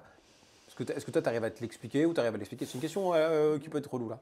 Mais parce qu'en fait, là, dans ce que tu dis, et je pense qu'il y a plein de gens qui se disent, en fait, tu peux pas être malade en faisant un taf que tu n'aimes pas. Tu peux pas tomber malade ou tu peux pas arriver à ce niveau-là de souffrance juste pour un travail. Moi, je l'associe à, tu sais, quand tu es, attends, j'essaie de le formuler parce que ça fait longtemps que je l'ai en tête et c'est la première fois en exclu, je vais essayer de le formuler. Quand tu as une sensation que tu n'es pas au bon endroit. Donc ça peut être un bon endroit, un endroit professionnel, ça peut être aussi avec la bonne personne. Parfois, tu es en couple, bah, la personne en face de toi, elle est super, elle est top, franchement, ouais, elle est top. Mais tu sens qu'au bout d'un moment, ça ne fit plus, on ne sait pas l'expliquer raisonnablement, mais instinctivement, affectivement, émotionnellement, non, en fait, ça ne fit plus. Ou les gens qui font, je sais pas, qui sont avec, tu es dans une situation de couple hétéro et tu te rends compte qu'en fait, il y a autre chose qui t'attire. Ouais. Ou par exemple, en ce moment, il y a beaucoup de sujets sur la transidentité. Tu es dans un corps d'homme et tu te rends compte que ton genre, en fait, tu te rends compte que c'est le genre féminin. Tu vois, je pense que, alors c'est peut-être très maladroit de ma part, mais j'ai l'impression que parfois, on a un ressenti sur le fait qu'une situation ne nous convient pas, que ce soit, et c'est difficilement palpable tant qu'on ne l'a pas peut-être ressenti. Hein. Mais je pense que, qu'il y ait des gens qui puissent se dire ouais, le travail ne rend pas malade. C'est pas possible que le travail fasse autant de mal. Ouais. Honnêtement, je trouve que ce serait peut-être un peu se voiler la face quand même sur parce qu'on n'a jamais autant parlé de maladies socio-professionnelles. On parle du burn-out, tu vois. Là, regarde, on dit. Alors moi, en plus, j'ai fait dans le collier de perles, j'ai fait toutes les perles, tu vois. Mais donc, on n'en a jamais autant parlé de situations de mal-être au travail, que ce soit un mal-être physique. Moi, je te parle encore même d'un mal-être plus. C'est pas physique. Moi, j'étais assise toute la journée. Donc, je me faisais même pas mal au dos, tu vois. Enfin, c'est quoi que. Parce qu'il y a quand même un sujet de sédentarité. Mais enfin, bon, bref. Mais c'était pas physiquement, tu vois, je soulevais rien. C'était pas une souffrance physique dans le sens d'effort, dans le sens, tu vois, des gens, je sais pas, qui sont debout toute la journée ou qui font le ménage, etc. Donc, des professions qui engagent, tu vois, physiquement quelque chose. Moi, à la limite, c'était plus une souffrance peut-être de l'ordre du mental. Oui, donc, honnêtement, dire que le travail, c'est la santé, ou en tout cas ne provoque pas ce genre de situation, je trouve que, ouais, enfin, c'est peut-être un peu... c'est facile, ou en tout cas, c'est réducteur. Ouais, enfin, je veux pas être trop dur non plus, mais ce serait peut-être, à mon avis, méconnaître un peu les situations de travail au global d'aujourd'hui. Et surtout pour les gens qui sont autour, parce que en fait, quand ça nous arrive alors moi, je ne suis pas arrivé à ce niveau-là, mais moi, j'ai fait des reconversions aussi. Donc, ce truc de se dire, tu regardes, tu tournes la tête et d'un seul coup, tu dis, en fait, c'est les mêmes gens, c'est le même environnement, c'est le même truc. Mais en fait, je ne me vois plus continuer là-dedans. Genre, c'est bizarre, parce qu'en fait, il y a 5 minutes, alors que moi, c'était l'inverse. J'adorais mon job de steward. J'adorais vraiment. Et un jour, je me suis dit, ça fait... Et j'ai regardé l'environnement et je me suis dit, c'est fou. En fait, plus du tout. Ah, en fait, ok, t'as eu ça aussi. Je sais que j'arriverai au stade, la finalité de l'histoire, quand je la regarde, je sais que je n'y arriverai pas. Ok. Donc moi, la chance que j'ai eue, c'est que là-dessus, j'ai fait, ok, bon, bah, tu le sais. Il y a juste besoin de trouver quelque chose d'autre qui te donne du sens. Et je suis tombé un peu jusqu'à aujourd'hui faire un podcast, alors que ce n'était pas du tout ça dans ma tête. Mais j'ai vu le signal, j'ai vu que l'histoire, elle était terminée, que je ne terminerais pas l'histoire et que je deviendrais con, même si je terminais l'histoire. Et je suis parti. Okay. Donc en fait, j'ai eu ce que tu racontes là, moi j'ai eu la sensation de me dire, putain merde, exactement, c'est les mêmes gens, c'est le même environnement, c'est le même que j'adorais littéralement. Et d'un seul coup, putain, mais plus du tout. Genre... Ce qui est fou dans ton parcours, c'est que tu as eu le déclic et c'est après tu as su quoi faire. Oui. Tu as trouvé quoi faire. Ouais, je me suis dit, bon bah c'est un peu comme tu expérimentes un nouveau truc, tu sais juste, je l'ai eu avec la danse aussi, j'en parle souvent, la danse. J'ai beaucoup de breakdance à l'époque. J'étais prof de danse et tout. Et à un moment, je me suis dit, tu vas pouvoir faire ça à 40, 50 ans. Et dans ma tête, ça a fait non.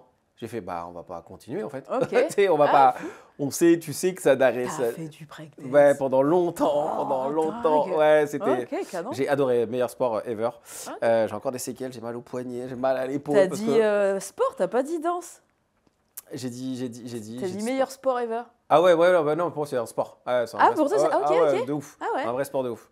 Là, l'interview est en train de changer de côté. Pardon. non, mais juste un truc sur le travail qui m'est venu. Alors, attends, je suis désolée parce que ça me semble important. C'est que tu vois, si le travail, en vrai, ne suscitait pas ce genre, parfois, de réaction, je pense qu'il n'y aurait pas eu tout ce débat et des réactions sur la réforme des retraites.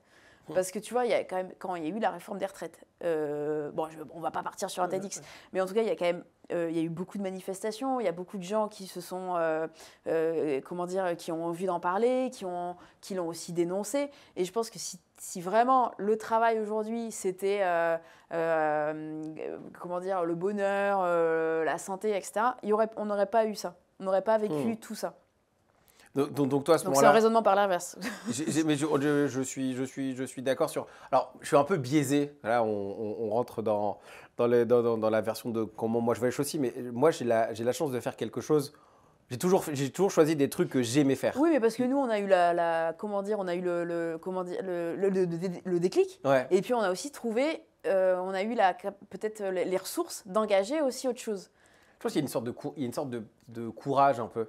C'est de se dire, courage, ça ne veut pas dire que les gens en manquent, mais de se dire que d'aller faire quelque chose en sachant que potentiellement tu peux louper aussi. Parce que là, on parle de trucs ensemble devant des caméras dans un écosystème qui est cool, mais il y a quand même une énorme part de risque là, de s'écouter, de quitter un environnement. Je pense qu'il y a juste un moment de se dire, en fait, quitter ma situation C'est peut-être, c'est le fameux on sait ce qu'on On quitte, sait ce qu'on quitte, on on sait sait pas pas ce ce qu'on qu'on gagne. trouve. Cette Ouais, phrase, pour moi, j'arrive pas. Genre mentalement, j'arrive même pas à la retenir tellement pour moi, elle ne rentre pas.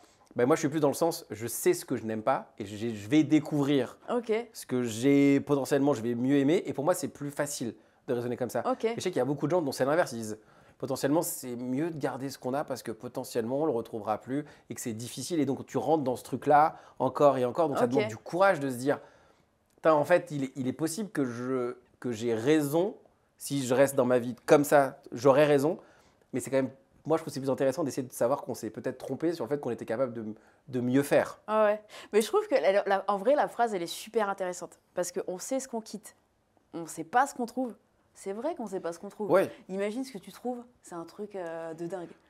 Tu sais pas ce qu'on trouve. Tu vois, la phrase, elle peut alors, en même temps s'entendre de façon pessimiste, Ouais, en ouais, disant c'est oh vrai, là là, c'est vrai. l'inconnu, ces zones de gris, on ne sait pas. Et en même temps se dire, Peut-être, éventuellement, ouais, on ne sait éventuellement. pas ce qu'on trouve. Ouais. Tu vois donc, même cette phrase, je trouve qu'elle peut s'entendre et se lire de deux manières différentes. Après, sur le, comment dire, je pense que c'est important de savoir pourquoi on fait les choses. Parce que le sens qu'on y met et l'intention. C'est-à-dire que peut-être moi, si chez Total, j'avais été, je sais pas, avec une famille de 3 enfants, je m'aurais dit, hé, louloute, au bout d'un moment, ta priorité, c'est pas forcément ton épanouissement personnel. Peut-être que ta priorité, c'est faire en sorte que les 3, là, eh ben, ils évoluent bien et eh ben, tu t'en contentes. Donc, et c'est, comment dire, c'est entendable aussi. Moi, c'est vrai que j'étais dans des configurations qui m'ont permis de le faire. Donc, je l'ai fait avec les pagaies, là, dont on parlait. Mais peut-être que si la situation avait été différente, tu vois, chez Total, Ouais. j'y serais encore et je serais en train de mettre des protocoles SMTP en place. Que je ne sais pas toujours pas ce que c'est, quoi, tu vois. Donc, ça dépend aussi je pense un peu des configurations de chacun. Parce que moi, c'est vrai que maintenant que j'ai eu la chance ou en tout cas que j'ai su mobiliser à un moment peut-être des ressources, une énergie, l'énergie que j'ai prise, que j'ai su prendre, je l'avais parce que quand même j'étais toute seule. J'aurais été une femme célibataire avec 3 enfants. Et franchement, je suis pas sûre que j'aurais eu envie d'écrire des blagues ou peut-être différemment, tu vois. Donc, c'est pour ça que je suis assez mitigée dans la façon dont je parle un peu des reconversions, parce que je trouve que ça dépend forcément de là où on se situe et de la configuration qu'on a. Moi, typiquement, tu parlais tout à l'heure de la médecine du travail. La médecine du travail, mon 3e rendez-vous, elle m'a dit, écoutez, vous, votre délire, c'est de faire du spectacle.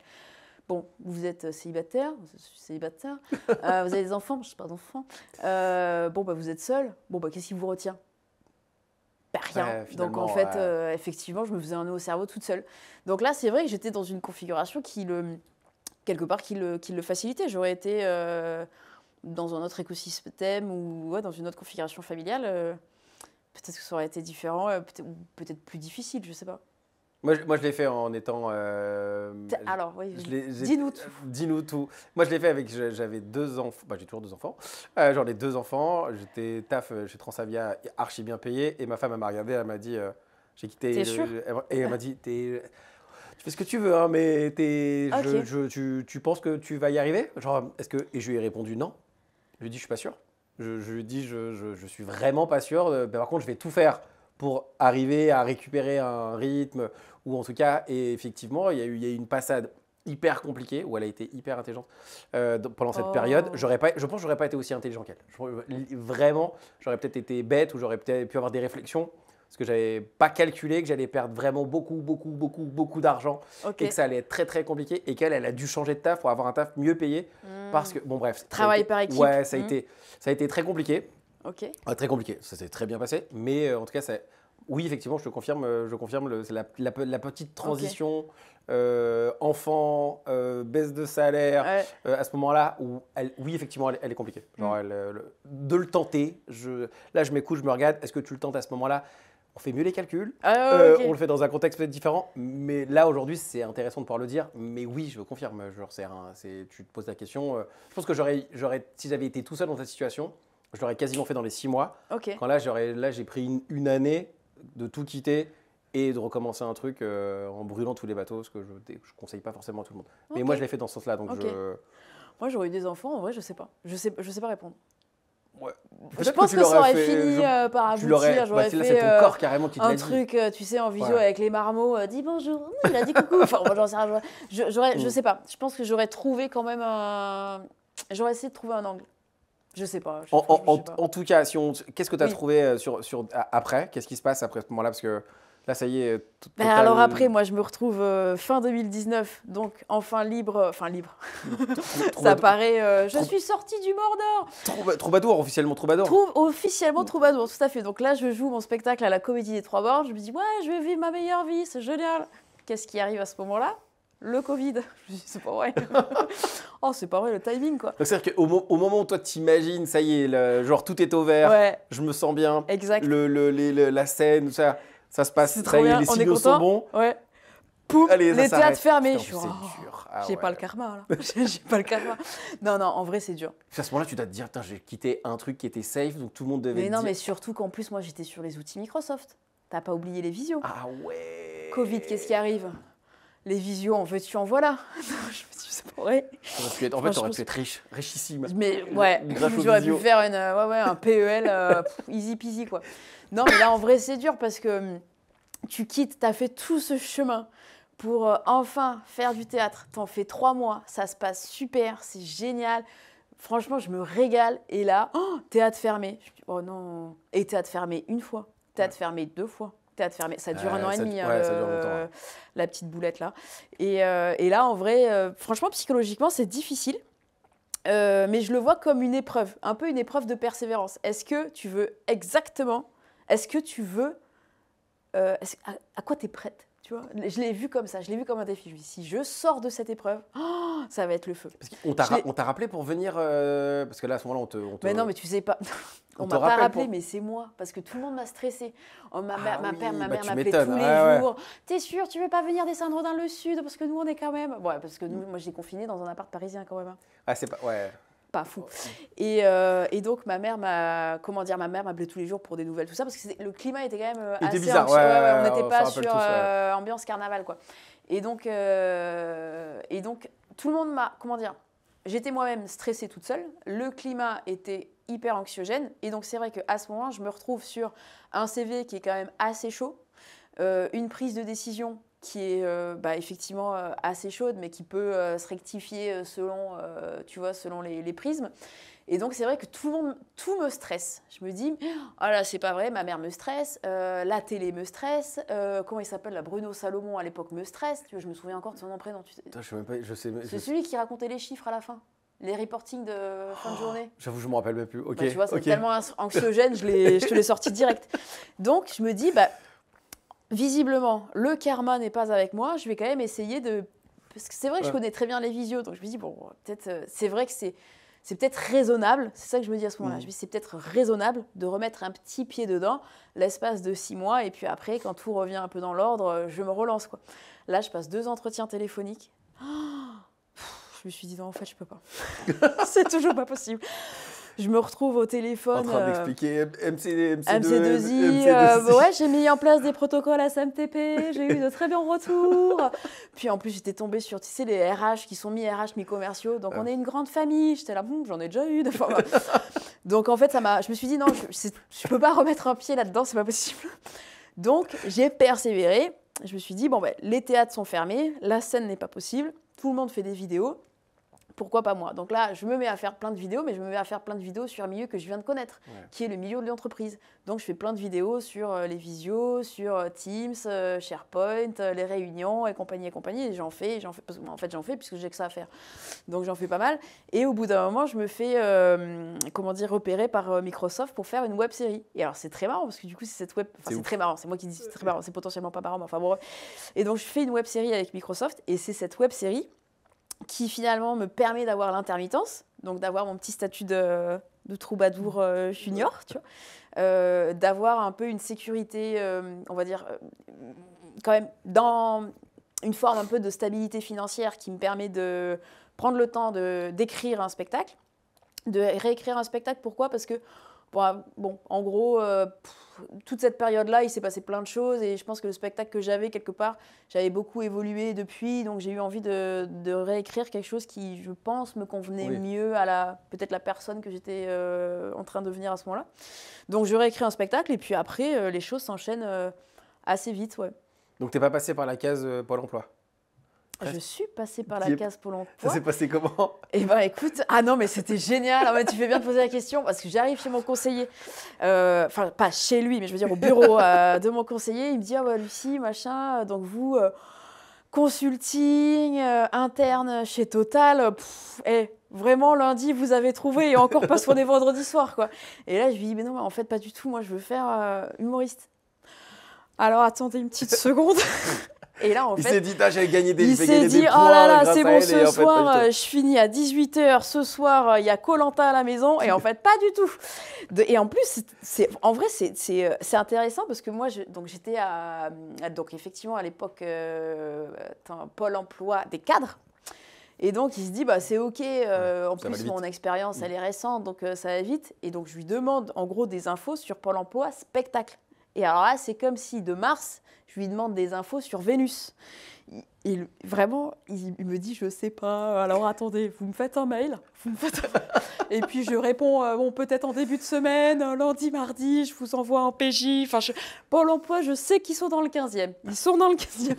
Et en fait, il a aucune info sur comment on fait la bascule, sur ce fameux chemin dont je te parle. Donc c'est vrai que le pauvre, il m'a regardé avec des yeux, mais comment dire, j'ai senti à la fois beaucoup d'humanité et en même temps beaucoup de désarroi. Ouais, je ne peux pas t'aider quoi. C'est-à-dire que donc ouais, j'ai quand même fait j'ai pas épuisé mes droits. Hein. J'ai pas épuisé mes droits. Non, j'ai dû faire peut-être 1 an et demi, le temps du Covid en vrai, peut-être 1 an et demi. Et puis après, j'ai basculé sur l'intermittence, mais ouais. Et alors, forcément, moi j'y suis allé aussi, hein, c'est un moment, ce petit passage, il était drôle, mais est-ce que tu t'es posé des questions à ce moment-là? Parce que là, tu as Pôle emploi, tu as quelqu'un qui dit, en fait, ton statut de cadre peut te faire passer cette période compliquée, il n'a pas essayé de te dire, bah, retourne chez Total ou... Non. Ah ouais, il n'a pas essayé. Non.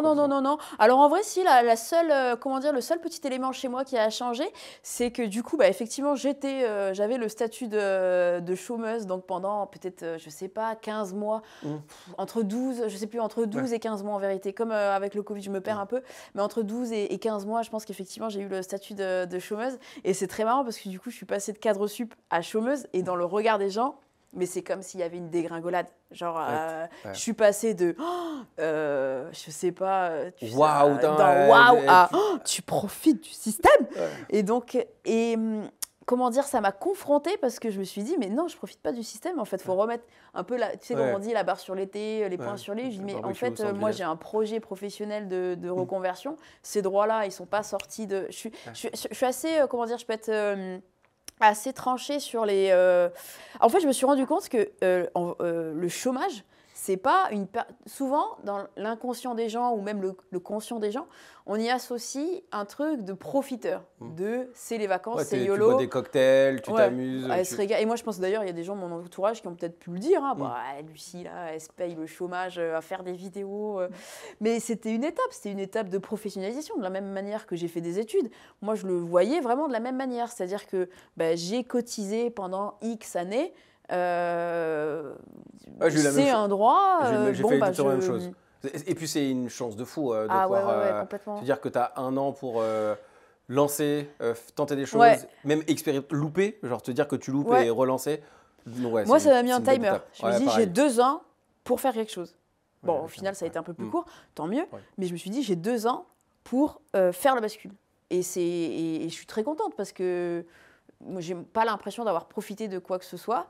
Je me sens pas profiteuse. Je suis contente.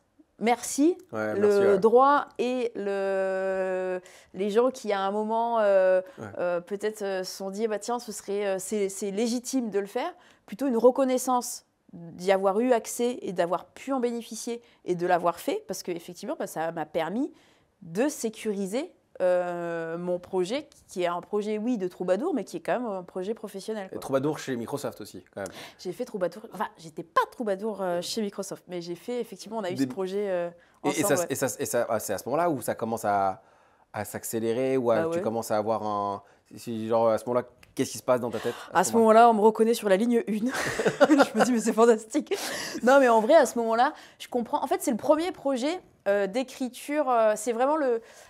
Oui, il y a le spectacle, etc. Mais comment dire, le spectacle ne rencontre pas à ce moment-là le succès qu'a rencontré les vidéos.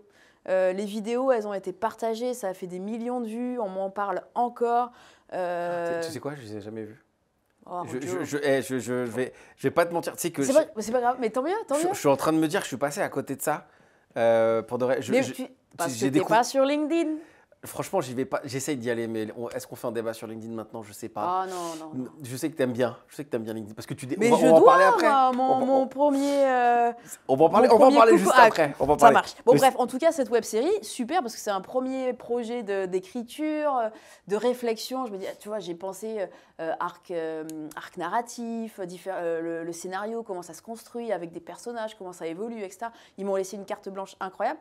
Donc. Et c'est aussi peut-être un moment. J'ai l'impression que là, en conscientisant ça, c'est peut-être la première fois où tous tes talents sont au même endroit et Ouais, tu peux le faire. En fait, c'est-à-dire qu'il n'y a complètement, ouais. aucun. Genre, tu combats pas le monde de l'informatique. Mm, Tu vas donner des idées dans le monde de l'informatique en utilisant le ouais. monde dans lequel tu avais envie d'aller. Donc, c'est limite Ah, c'est super. un Puis attends, super bon symboliquement, moment, quoi. c'est l'une des premières fois où on me paye en tant qu'humoriste. Ouais. Pour moi, c'est une reconnaissance. Je me dis, ah, trop cool. Et après, bon, il y a eu d'autres situations, mais c'est la première fois sur un projet d'envergure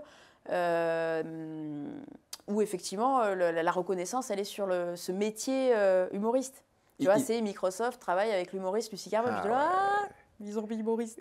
Et il se Donc, passe tu vois, quoi? Qu'est-ce qui se passe après? Genre, comment ça continue? Après, comment ça continue on diffuse les vidéos. Ça fait, honnêtement, c'est. Bon, je veux pas. Roger, jeter des t'as loupé les lauriers, vidéos, mais- en plus tu le dis publiquement. Non, mais tant mieux, c'est une occasion de Il découverte. y a des gens qui Attends, arrivent à tu me dis- vivre. Ouais, non, mais tant mieux, attends. Au moins, il y a ça. Non, mais tant mieux, c'est que ça n'a pas encore cartonné mondialement. Bon, après, ça a 4 ans, donc à mon avis, ça n'arrivera pas. Mais en tout cas, non, c'était un super projet. Ce qui se passe après, c'est que je franchis on va dire un premier étage de notoriété sur LinkedIn et donc avec Microsoft. Donc, Parce qu'en fait, je une crois que bulle. t'es quasiment la seule humoriste en plus. Non, à l'époque, il y a Karim Duval. Karim Duval qui a défraîchi, Ok. qui a ouvert la voie. Et puis. Mais sur LinkedIn aujourd'hui, En vrai, on est les deux plus. Peut-être. Enfin, je crois qu'il y en a quand même. c'est vrai, ça a un peu changé. il y en a qui essayent, mais des gens qui sont comme toi, qui sont présents, qui ont une vraie communauté, je crois qu'il y en a. On n'est pas très nombreux. Ouais, vous êtes pas Il y très a nombreux. Karim Duval qui a énormément fait, franchement, qui a fait un travail extraordinaire, je trouve, sur ce réseau-là. Parce que c'est vrai que c'est un réseau qui est quand même pas facile par rapport, je pense, enfin, en tout cas pas facile, comment dire, qui mobilise peut-être d'autres skills. Et donc Karim Duval, c'est vrai que c'est l'humoriste, le premier humoriste français, je pense, à être sur LinkedIn. En vrai, c'est Karim Duval, quoi. Ouais. Il y est depuis des années, il a quand même une grande communauté. Et je pense que dans la chronologie, dans la frise chronologique qu'est LinkedIn, je pense que je dois être la deuxième. Ah, mais tu te débrouilles bien. Moi, quand j'ai découvert, j'ai fait ah ouais, ça. J'aurais pas imaginé que l'humour LinkedIn. Alors en tout cas, il y a l'humour LinkedIn, il y a l'humour LinkedIn, il y a l'humour. Au sens. C'est des petites Et bulles. faire de l'humour et en tout cas exister dans ton spectre sur LinkedIn. Franchement, quand je l'ai découvert, j'ai fait waouh, perf de ouf. C'est une perf de ouf. En tout cas, de mon point de vue, c'est une belle perf. Ah, je trouve que c'est une belle perf. Alors, réussir dans le monde de l'humour, par exemple, sur le monde des réseaux sociaux, déjà, faut y passer du temps. Mais sur LinkedIn, moi, demain, je fais de l'humour. Le premier truc que je me dis, c'est que je ne vas pas sur LinkedIn. C'est vrai que c'est Tu vas pas contre-intuitif. sur On ne LinkedIn. se dit pas, Ouais, là. Ouais. Il va se passer avec LinkedIn, je vais faire des trucs. Mais donc, ça veut dire qu'aujourd'hui, tu as un humour corporate, on pourrait dire ça. Ah, j'aime pas. Allez. Non, Roger. Allez, vas-y, Roger, j'ai fait exprès. non. J'ai fait exprès. Bon, alors non, mais du coup, c'est bien parce que tu as une réaction. Je dirais pas que je. Non, alors. Attends, parce que je sais pas par où prendre le bébé. Je sais pas comment je vais t'étrangler, Non, genre de mais clé non, de en bras. plus, regarde, t'es en rose, je suis en blanc, le décor, il est en bleu. Non, je pense que j'ai... Comment dire? Je pense que j'ai un humour... Attends, parce que là, c'est le moment pédagogie. Je pense que comment dire? Mon objet de départ, Ouais. Moi, je suis fan de sociologie. J'adore la sociologie. Donc, mon objet de départ, c'est le travail. J'ai beaucoup parlé de travail parce que c'était mon expérience récente. Et je pense que, tu vois, en spectacle, par exemple, je vais parler du travail, mais honnêtement, pas que. Peut-être dans le spectacle, c'est 20 minutes sur le travail et le reste, je parle d'autre chose. Ouais. Je spoile pas, mais je parle d'autre Tu chose. serais obligé de venir la voir. Voilà, comme ça. Et c'est quoi les prochaines dates, tiens? C'est d'ailleurs les vendredis au Grand Point Virgule et aussi en tournée à Nantes, Bordeaux, Toulouse. Qu'est-ce que j'ai d'autre? Marseille, partout en France. Voilà. Magnifique. Allez, promo faite. Tu peux continuer à en faire. Hein. Tu peux replacer. Je vais le replacer. Ok, ouais, super. Et qu'est-ce que je voulais dire? Et donc, donc mon objet de départ, c'était le travail. C'est arrivé comme ça parce que j'avais envie d'en parler. Mais en spectacle, c'est vrai que je parle d'autres sujets. Et donc, je pense que dans ma façon de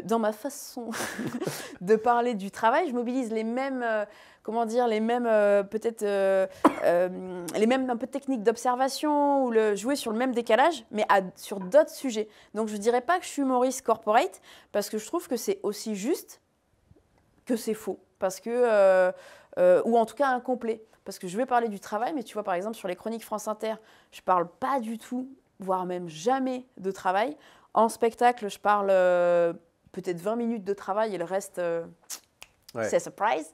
En vidéo, je peux parler du travail, mais en même temps, je vais sur d'autres sujets, parfois un peu plus philo, parfois un peu plus existentiel, parfois un peu plus actu, vie quotidienne. Donc, je dirais pas humoriste. Je sais que c'est une étiquette. Je sais que j'ai fait ça pour t'énerver un petit peu. Ah, d'accord. Je me suis dit, allez. T'as vu comment j'ai. En fait, ce qui pourrait être drôle, c'est qu'est-ce qui t'embête dans le fait que ce soit un humoriste de l'humour Je trouve corporate. que c'est injuste. C'est injuste dans le sens, c'est pas. Je trouve que c'est pas correct par rapport à ce que je fais. Je trouve que ça ne me convient pas. C'est une étiquette qui comment dire, c'est une étiquette qui peut me convenir le lundi, oui. mais le mardi, mercredi, jeudi, vendredi, non. Donc, en fait, j'aime pas les étiquettes. J'allais te poser la question. J'aime pas les étiquettes. Et quand on va chercher à m'en mettre une, je vais toujours essayer de voir comment essayer de la détourner et comment basculer sur quelque chose d'autre. Donc, j'aime pas. Je suis plus à l'aise avec les étiquettes. À la limite, si on doit me donner une, peut-être quelque chose d'un peu. Ça va être ma question en plus. Voilà, un peu quelque chose de éventuellement. Peut-être un télo absurde ou tu vois des sujets peut-être sociétaux avec une forme de peut-être globalement un télo, voilà. Globalement peut-être un peu un télo. Il y a peut-être un nom qui vient quand tu me dis ça. Comment il s'appelle? C'est Gaspard Proust. Ouais, c'est lui. Non. Je voyais pas du tout lui. Lui, il est dans un humour très, en tout cas, il va chercher dans les. Je vois ce que tu veux dire. Dans les phrases, dans les références. Alors ça se trouve, je me comprends. Alors, tu as raison, Roger, ne te sous-estime pas. Il est complètement dans un humour, je pense, intello, dans le sens où il va mobiliser des ressources, peut-être. Ouais, où tu dis cognitivement parlant, t'es en mode genre, alors si j'ai pas la ref, je trouve pas du tout ça drôle. Tu vois. Je pense que je suis quand même intello accessible. Je vais pas te sortir du Nietzsche à toutes les dissertes France Inter, tu vois. Mais j'aime bien, en fait, dans mes spectacles, dans mes vidéos, dans mes chroniques, j'aime écrire, j'aime trouver des tournures. Je fais quand même attention aux mots. Je trouve que les mots sont importants. J'ai fait du latin. Donc, les mots ont une origine, les mots ont un sens. Et j'aime bien, le convoquer sans tomber dans un truc à la De Vos où là, c'est carrément autre chose. Moi, je pense qu'il y a quand même une forme un peu de légèreté, de décalage, un peu faussement naïf, je pense, sur des choses. Donc, je dirais intello parce que les sujets peuvent l'être. Tu vois, par exemple, dans mon spectacle, je parle de la mort. Là, on a beaucoup parlé travail, mais on parle de travail. Il y a des gens qui diraient « Oh là, c'est hyper élitiste », mais on parle de travail, mais en fait, le travail, c'est le quotidien des gens. Ouais. Que, quelle que soit ta classe sociale, a priori, même si tu es au chômage, en tant que chômeur ou en tant que chômeuse, France Travail va te challenger sur le fait de trouver un travail. Donc quelque part, ça reste... oui, on parle de travail et ça peut paraître peut-être élitiste et ça peut paraître peut-être parisien, mais force est de constater que le travail fait partie de nos quotidiens en tant qu'individus, où qu'on soit, quelles que soient nos origines sociales. Donc j'aime bien, parler de sujets... comme je disais, moi j'adore la sociologie, donc j'aime bien parler de sujets peut-être qui peuvent paraître intello, mais en même temps essayer de les rendre... et en même temps, c'est hyper présomptueux de dire je essaie de les rendre accessibles. Tu vois, ça veut dire j'ai la science infuse, pas du tout. J'essaie juste d'en parler avec le parcours qui est le mien, qui effectivement, on l'a dit, prépa, machin, Sciences Po, tout ça, mais avec une forme de simplicité et je sais pas, de naïveté qui peut être la mienne, quoi. Tu fais ça sur France Inter, c'est quand même un des trucs qui est quasiment le plus écouté. Comment t'arrives à France Inter? Genre, c'est de la chance. Écoute, j'ai pris le métro un jour. Et c'est de la chance. Alors, attends, sur la chance. Je trouve que c'est pas de la chance. Je trouve que c'est un point de, comment dire, dans mon parcours, j'ai l'impression qu'il y a un truc un peu effet domino. Ouais. Tu sais, on en parlait un peu. Je trouve qu'il y a un effet domino dans le sens où comment je me retrouve sur France Inter, c'est qu'un jour, il y a quelqu'un qui travaille chez France Inter qui vient voir le spectacle. À l'époque, je joue au point virgule, alors que je suis en ce moment au grand point virgule. Et donc, je joue à l'époque au point virgule un été. Je ne sais plus quand c'était, mais en tout cas, bon, bref, un jour. Et il y a quelqu'un de France Inter qui vient voir le spectacle et qui m'interpelle à la fin du spectacle en me disant Lucie, voilà, je travaille sur France Inter, je vous verrais bien faire un essai pour une chronique. Bon, si tu veux, moi, à ce moment-là, je suis contente. Et en même temps, je me dis, c'est un peu trop gros. T'es qui Pour te dire, je crois tellement en... Comment dire? À l'époque, j'évacue pas le fait que ça puisse être une blague. Parce que ça me paraît tellement... c'est fou. Enfin, j'adore, moi, les humoristes France Inter. Je trouve que c'est une patte, c'est un esprit critique. Je trouve que c'est cool, quoi. Donc, je me dis, il doit y avoir une arnaque. Chez moi, dès qu'il y a bonne nouvelle, potentiellement, derrière, il y a une casserole ou, tu vois, une embuscade. Et donc, non, effectivement, ça s'avère véridique. C'est-à-dire que quelques jours plus tard, elle m'appelle et elle me dit, voilà, on te propose de faire un essai pour une chronique... telle date, telle heure, et le sujet, c'est ça. Je dis, mais... Et là, je reçois le mail des RH avec le nom de domaine, @radiofrance.com, et je me dis, purée, c'est pas une blague. Donc, c'est comme ça que j'atterris à France Inter. Là, à ce moment-là, toi, t'es stressée. T'es ouais, là, je suis trop contente. En vrai, je suis hyper excitée. Je me dis, c'est pas vrai. Et en plus, je crois que je reçois le thème en même temps, qui est la calvitie, et Et je me dis, mais c'est génial, c'est super. En vrai, je te jure, je suis trop contente. Je suis hyper enthousiaste, je suis hyper excitée. Tu sais que tu vas cartonner, en tout cas, ça va être un bon moment. Non, ça c'est un autre sujet. Je me dis pas, je vais cartonner, je vais faire le buzz. Je me dis, je vais être dans une situation que je vais adorer. Ouais. Et ça me rappelle tout ce qu'on a vu en, les exercices de prépa, où je te disais, on réfléchit, les thèmes, etc. La pensée, la confrontation d'idées, pas forcément confrontation, ça peut être juste un échange. T'as vu comment je fais attention aux mots? Je sais quoi faire pour t'énerver maintenant. De toute façon, je dis, t'es une humoriste corporate et hop, d'un seul coup, je sais que tu vas péter un câble. Attention, je suis scorpion, c'est un scorpion. Non, mais ouais, humoriste corporate, c'est vrai que j'ai un peu, je suis un peu passée en seconde. Mais non, France Inter, je l'ai accueilli de façon franchement trop soulagée presque. Je me dis trop cool, j'ai trop hâte. C'est une belle étape, dans cool, franchement. Dans Puis le parcours. le cadre de l'exercice. Tu vois, là, tout à l'heure, on parlait non, c'est pas avec toi qu'on parlait de cocher les cases. Mais bon, avec une autre personne, on parlait de cocher les cases.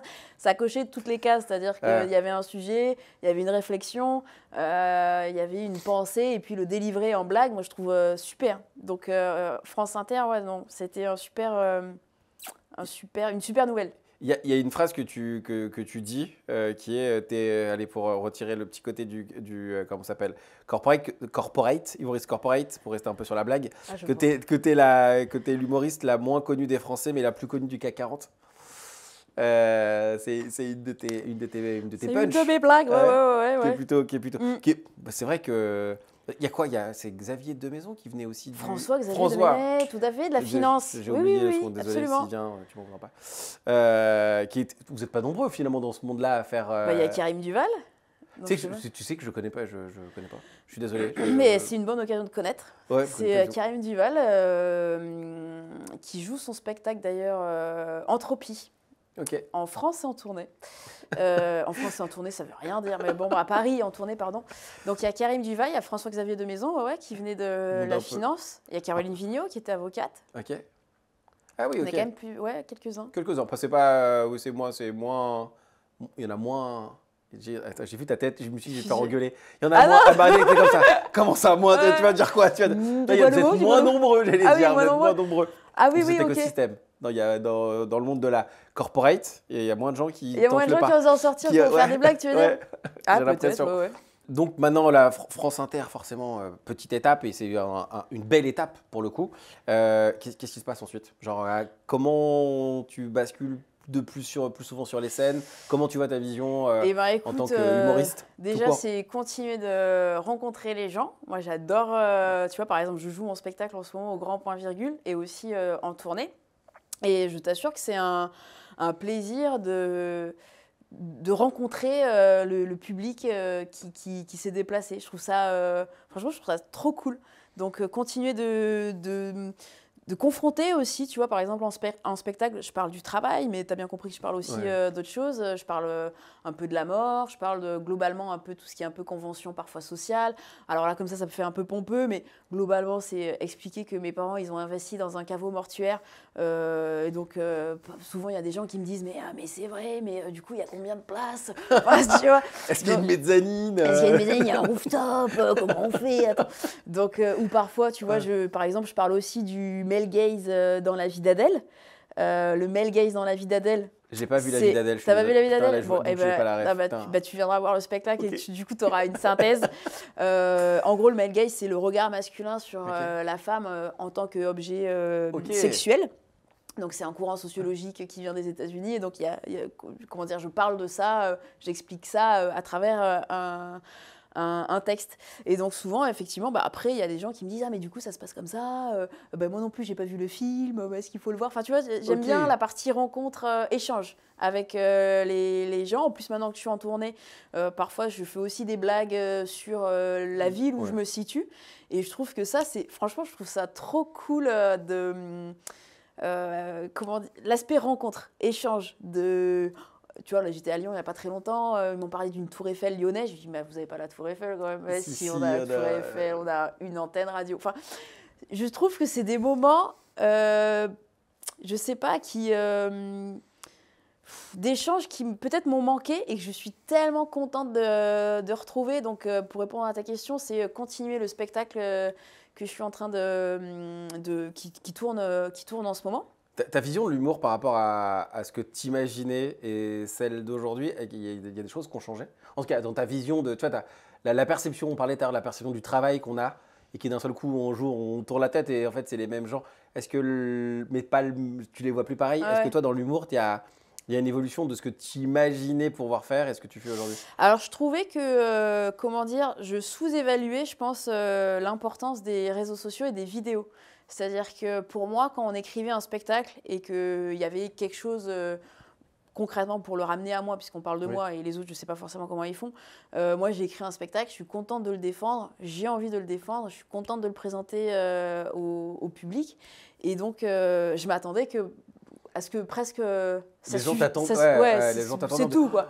Oui, emmène-nous avec nous. Mais c'est génial tout ce que tu fais, mais attends, on va en parler, bien sûr. Sauf qu'en fait, un spectacle, quelque part, par rapport à ce que je pensais, ne suffit pas. C'est-à-dire que il faut se faire connaître, il faut faire des vidéos, pas forcément que sur LinkedIn. Donc il faut, T'es sur Insta aussi en plus. Je suis sur Insta, mais oui, carrément. Moi j'ai plus vu tes chroniques sur tes chroniques, en plus, tes capsules. j'aurai bientôt le même nombre d'abonnés partout. Franchement, et en plus elles sont hyper quali tes vidéos. Ah, tu trouves? Franchement, super. Pour de vrai, elles sont hyper quali. Je trouve l'image est hyper jolie, le rythme et tout, c'est hyper cool. En tout cas, tu vois, genre, autant les autres, j'ai pas vu, autant celle-ci, j'ai tout vu. T'es là, Roger, t'es tellement en train de me faire plaisir. Non, les réseaux sociaux, hyper importants. Les réseaux sociaux, moi, c'est un truc, pour moi, il y a le spectacle, il y a l'écriture de spectacle, il y a la mise en scène, il y a le jeu. Tu vois, je me suis dit, c'est une fois que j'ai un spectacle que je suis contente de défendre tous les soirs, ça suffit. Et non.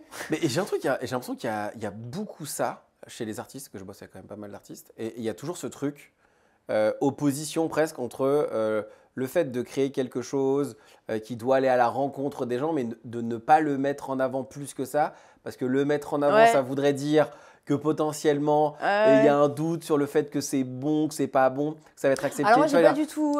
Il y a plein de choses comme ça autour de. En fait, mon art devrait suffire à lui-même dans le fait d'être connu ou dans le fait d'être reconnu. C'est pas, comment dire, moi je le voyais plus comme un truc d'espace. C'est-à-dire que moi je considérais, quand j'ai changé, que mon métier c'était écrire et faire de la scène. Okay. Et pour moi, faire de la scène, c'est écrire des bonnes blagues, essayer de créer une connivence avec les gens, Ok. essayer de passer un bon moment avec eux, essayer de les amener, ils sont à 19h, oh là là, le temps d'une heure, on va essayer de passer cette heure ensemble, et de là, on va aller à ce moment-là Ok. ensemble. Et donc, je considérais que c'était... Et ça, pour moi, c'est... Tu vois, pendant tout à l'heure, je disais que le théâtre, c'était sacré. Pour moi, à ce moment-là, il est sacré. C'est-à-dire qu'on est tous ensemble dans la même salle. On est confinés dans une salle de... On est tous ensemble dans la même salle pendant 1 heure. Ça, à ce moment-là, je trouve qu'il est sacré. Et donc, pendant...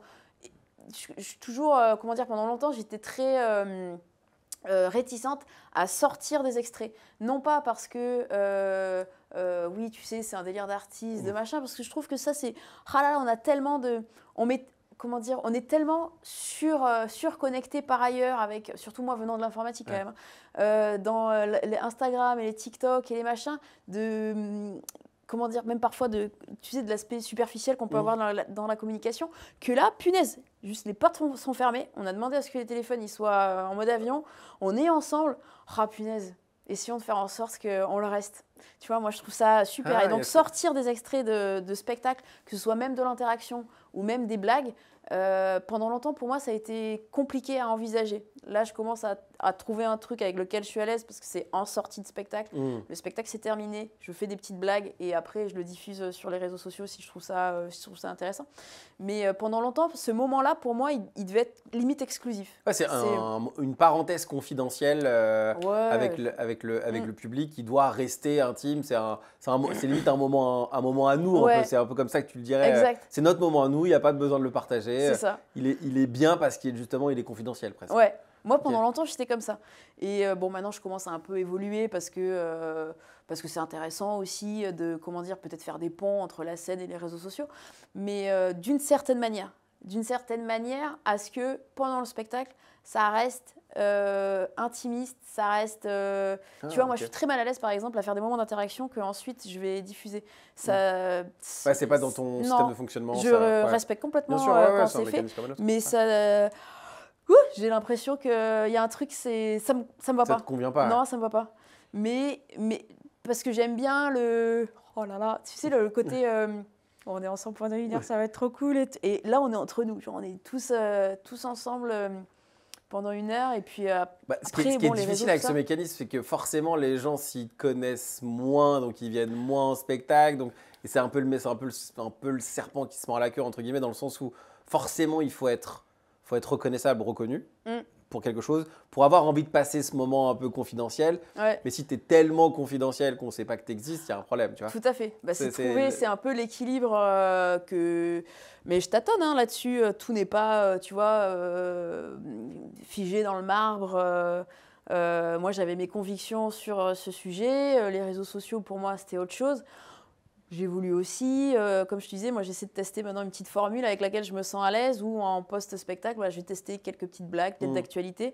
Le spectacle, il est, je trouve, respecté dans le sens où on a passé le moment.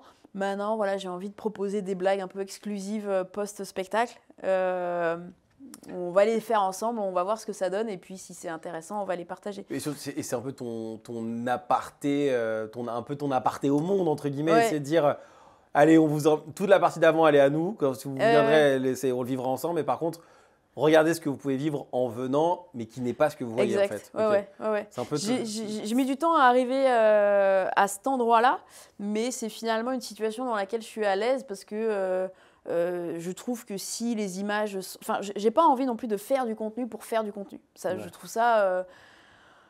je sais pas, je trouve ça m'intéresse pas, quoi. Je trouve faire une vidéo pour dire aux gens coucou, j'existe, alors que par essence j'existe, je vois, ça me cause un problème intellectuel.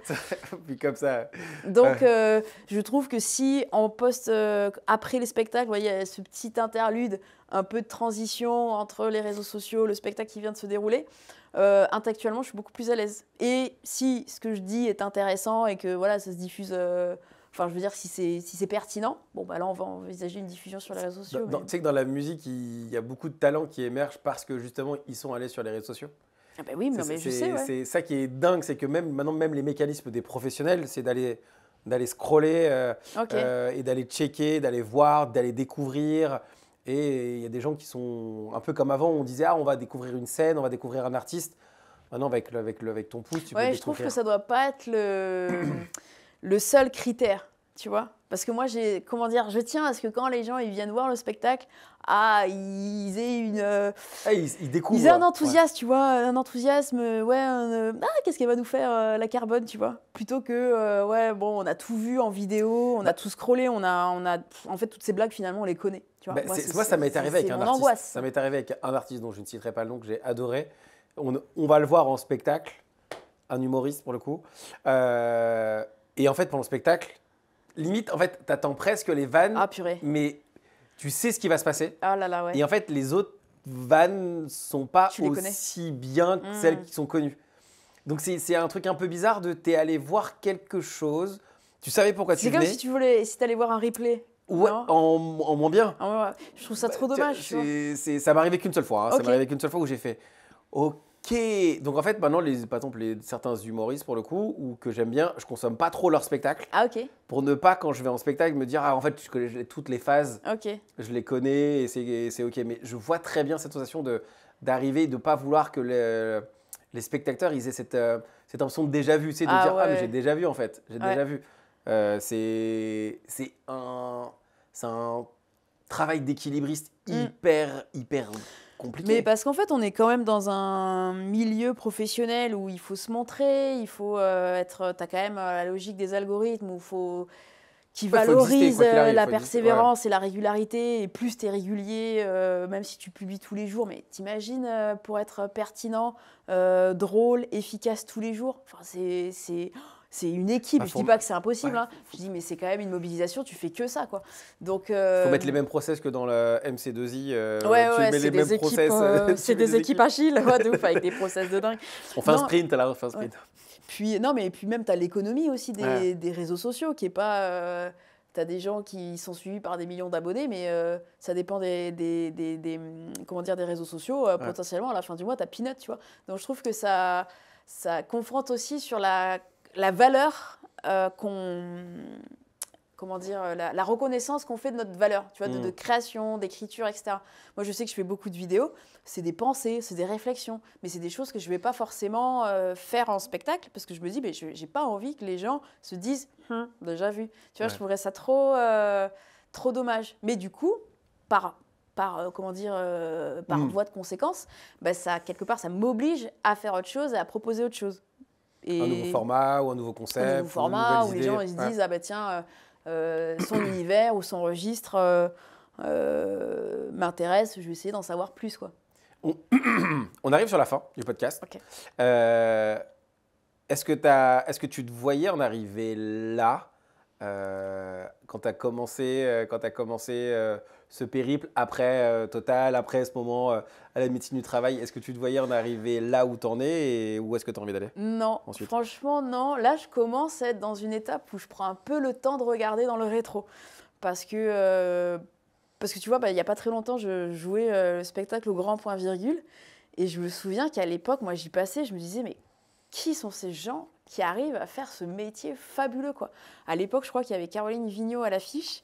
Et je te jure, je suis passée devant, je me dis, il y avait les petites ampoules là, trop mignonnes. Et je me dis, mais oh, quelle chance ils ont de faire ça. Et donc, c'est vrai que ça m'a marqué la dernière fois. La dernière fois que j'ai joué au Grand Point Virgule, c'était pour la Saint-Valentin. Donc déjà, je suis arrivée disponible et dans un bon état d'esprit. Et c'est vrai qu'à ce moment-là, je me suis dit, punaise, et j'ai vu mon affiche et je me suis dit, punaise, c'est quand même le Grand Point Virgule, quoi. C'est fou le chemin. J'aurais jamais cru. Non, franchement, non. Il y a combien de places au Grand Point Virgule? Le Grand Point Virgule, c'est 210 places. Ah, ouais. C'est dans la salle apostrophe. Ah, c'est une paire de ouf. Je suis trop contente. Ouais. En vrai, c'est cool. Je reste assez toujours dans un esprit de création. Donc, j'essaie de développer d'autres projets audiovisuels où je commence à réfléchir au spectacle suivant. Tranquillement, parce que moi, j'ai un rythme rapide de tortue, tu vois. Mais j'aime bien envisager d'autres projets. Mais c'est vrai qu'à ce moment-là, de prendre le temps de... Tu vois, par exemple, à Lyon, je suis allée à Gerson pour une tournée, j'ai fait 4 complets. Je me dis, mais Tu sais que je suis j'aurais lyonnais, jamais tu m'as même pas pensé, invité, en plus.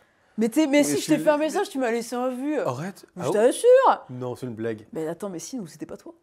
Non, on va Tu m'as pas regarder, envoyé de on va message. regarder. Tu Mais m'envoies un si, message pour Lyon? je t'ai fait un mail pour dire je suis à Lyon 4 jours. Ah merde, ah ouais, Oh, le ce mail. serait fait un bouchon. Putain de ouf. Allez, mais j'ai pas vu le mail. Ah, mais c'est pas grave, parce que j'y reviens en janvier 2026. Bon, ça fait loin Mais, le bouchon, ouais. mais j'espère on On verra avant. notera dans les Putain, agendas. Mais ok. tu vois, c'est des trucs quand je regarde, quand je prends un peu le temps parfois de regarder dans le rétro, je me dis, ah, quand même, cool. Cool. Juste cool. Tu te vois où dans quelques années? Est-ce que le but c'est de remplir des saliments? Est-ce que c'est un peu l'objectif ou pas? Parce que alors, Tu m'as fait une question de RH, Roger. attends, entre 1 et 10, vous vous imaginez où dans votre carrière actuellement? 5 qualités, 5 défauts. Non mais genre, parce que là forcément, il y a une projection, on se projette. Ben, je t'assure que non. Ah, mais j'allais te poser la question d'après aussi. Non. Est-ce que finalement le fait d'aller vouloir chercher plus, est-ce qu'on... Il y a pas aussi Je suis pas du tout dans un truc de performance. Mais ça se voit. Je suis plutôt dans un truc. Ça se voit. Ça Non, se mais ça se voit. je- Dans le sens où ça se voit, mais quand je t'y emmène, c'est même pas. Genre, tu sais, tu aurais pu très bien me dire je veux remplir un Olympia, Tu m'as dit. Direct, ça a été. Il y a le fait de kiffer. Ou de Le ouf. fait, ouais, Ah, ouais, il y a ouais. le fait de faire, de kiffer, d'être dans ce truc qui te fait kiffer. Il y a un peu, si Exact. tu viens avec ça, viens avec moi, Voilà. tant mieux. En quoi. fait, j'ai envie de faire au quotidien ce que je trouve, ce qui m'anime et ce qui me plaît. Et je me dis, en restant concentrée sur ça, si des choses doivent venir, elles viendront. Ouais. Mais j'ai pas envie de me dire, ah tiens, dans 2 ans, je fais tel objectif de salle, ou dans 5 ans, Olympia. J'essaie de m'entourer de personnes qui peuvent avoir cette vision. Mais moi, à titre personnel, c'est pas une trajectoire que je vais marquer. Là, par exemple, je vais être focus sur peut-être les 2 prochaines années où j'aimerais effectivement aboutir un projet de talk dans les prochains mois, travailler un prochain spectacle, mais pour le prochain spectacle, je ne me dis pas objectif Zénith. Ouais. Tu vois, ça, si c'est le cas, mais merveilleux. Ouais, trop bien. Mais Ouais. je tiens à ce que d'abord, le spectacle soit quali, que je trouve drôle, que je le trouve intéressant, pertinent. Et donc, il y a toujours ce mélange d'humour et un peu de réflexion que moi, j'aime bien. Mais j'ai pas d'objectif, je me fixe pas d'objectif, ou par exemple de publication de presse, ou d'objectif de salle. Pour moi, ça doit... Moi, en tant que... en tout cas, c'est comme ça que je vois mon métier. J'imagine... Enfin, il y a d'autres gens qui pensent comme ça, et c'est très bien. Ouais. Moi, j'essaie de rester focus sur mon écriture, mes idées, mes angles, et s'il doit y avoir des choses, elles se feront dans le bon sens du projet. Mais je sais pas, ça peut-être me rassure de travailler comme ça, mais c'est comme ça ouais, C'est comme ça que c'est pour comme toi, ça marche le j'avance. mieux. Ouais, c'est comme ça que j'aime travailler. Donc, Eh bien, on est complètement à la fin du podcast. Voilà. Je le termine en posant une question qui est qu'est-ce que tu aimerais que les gens retiennent de notre échange? que je suis pas humoriste corporate. La meuf est vénère. Je suis pas humoriste corporate. Non, qu'est-ce que j'aimerais... Non, mais en vrai, attends, non, Je mais vais ça, pas c'est réussir à une boire. boutade. En vrai, vous pouvez la regarder.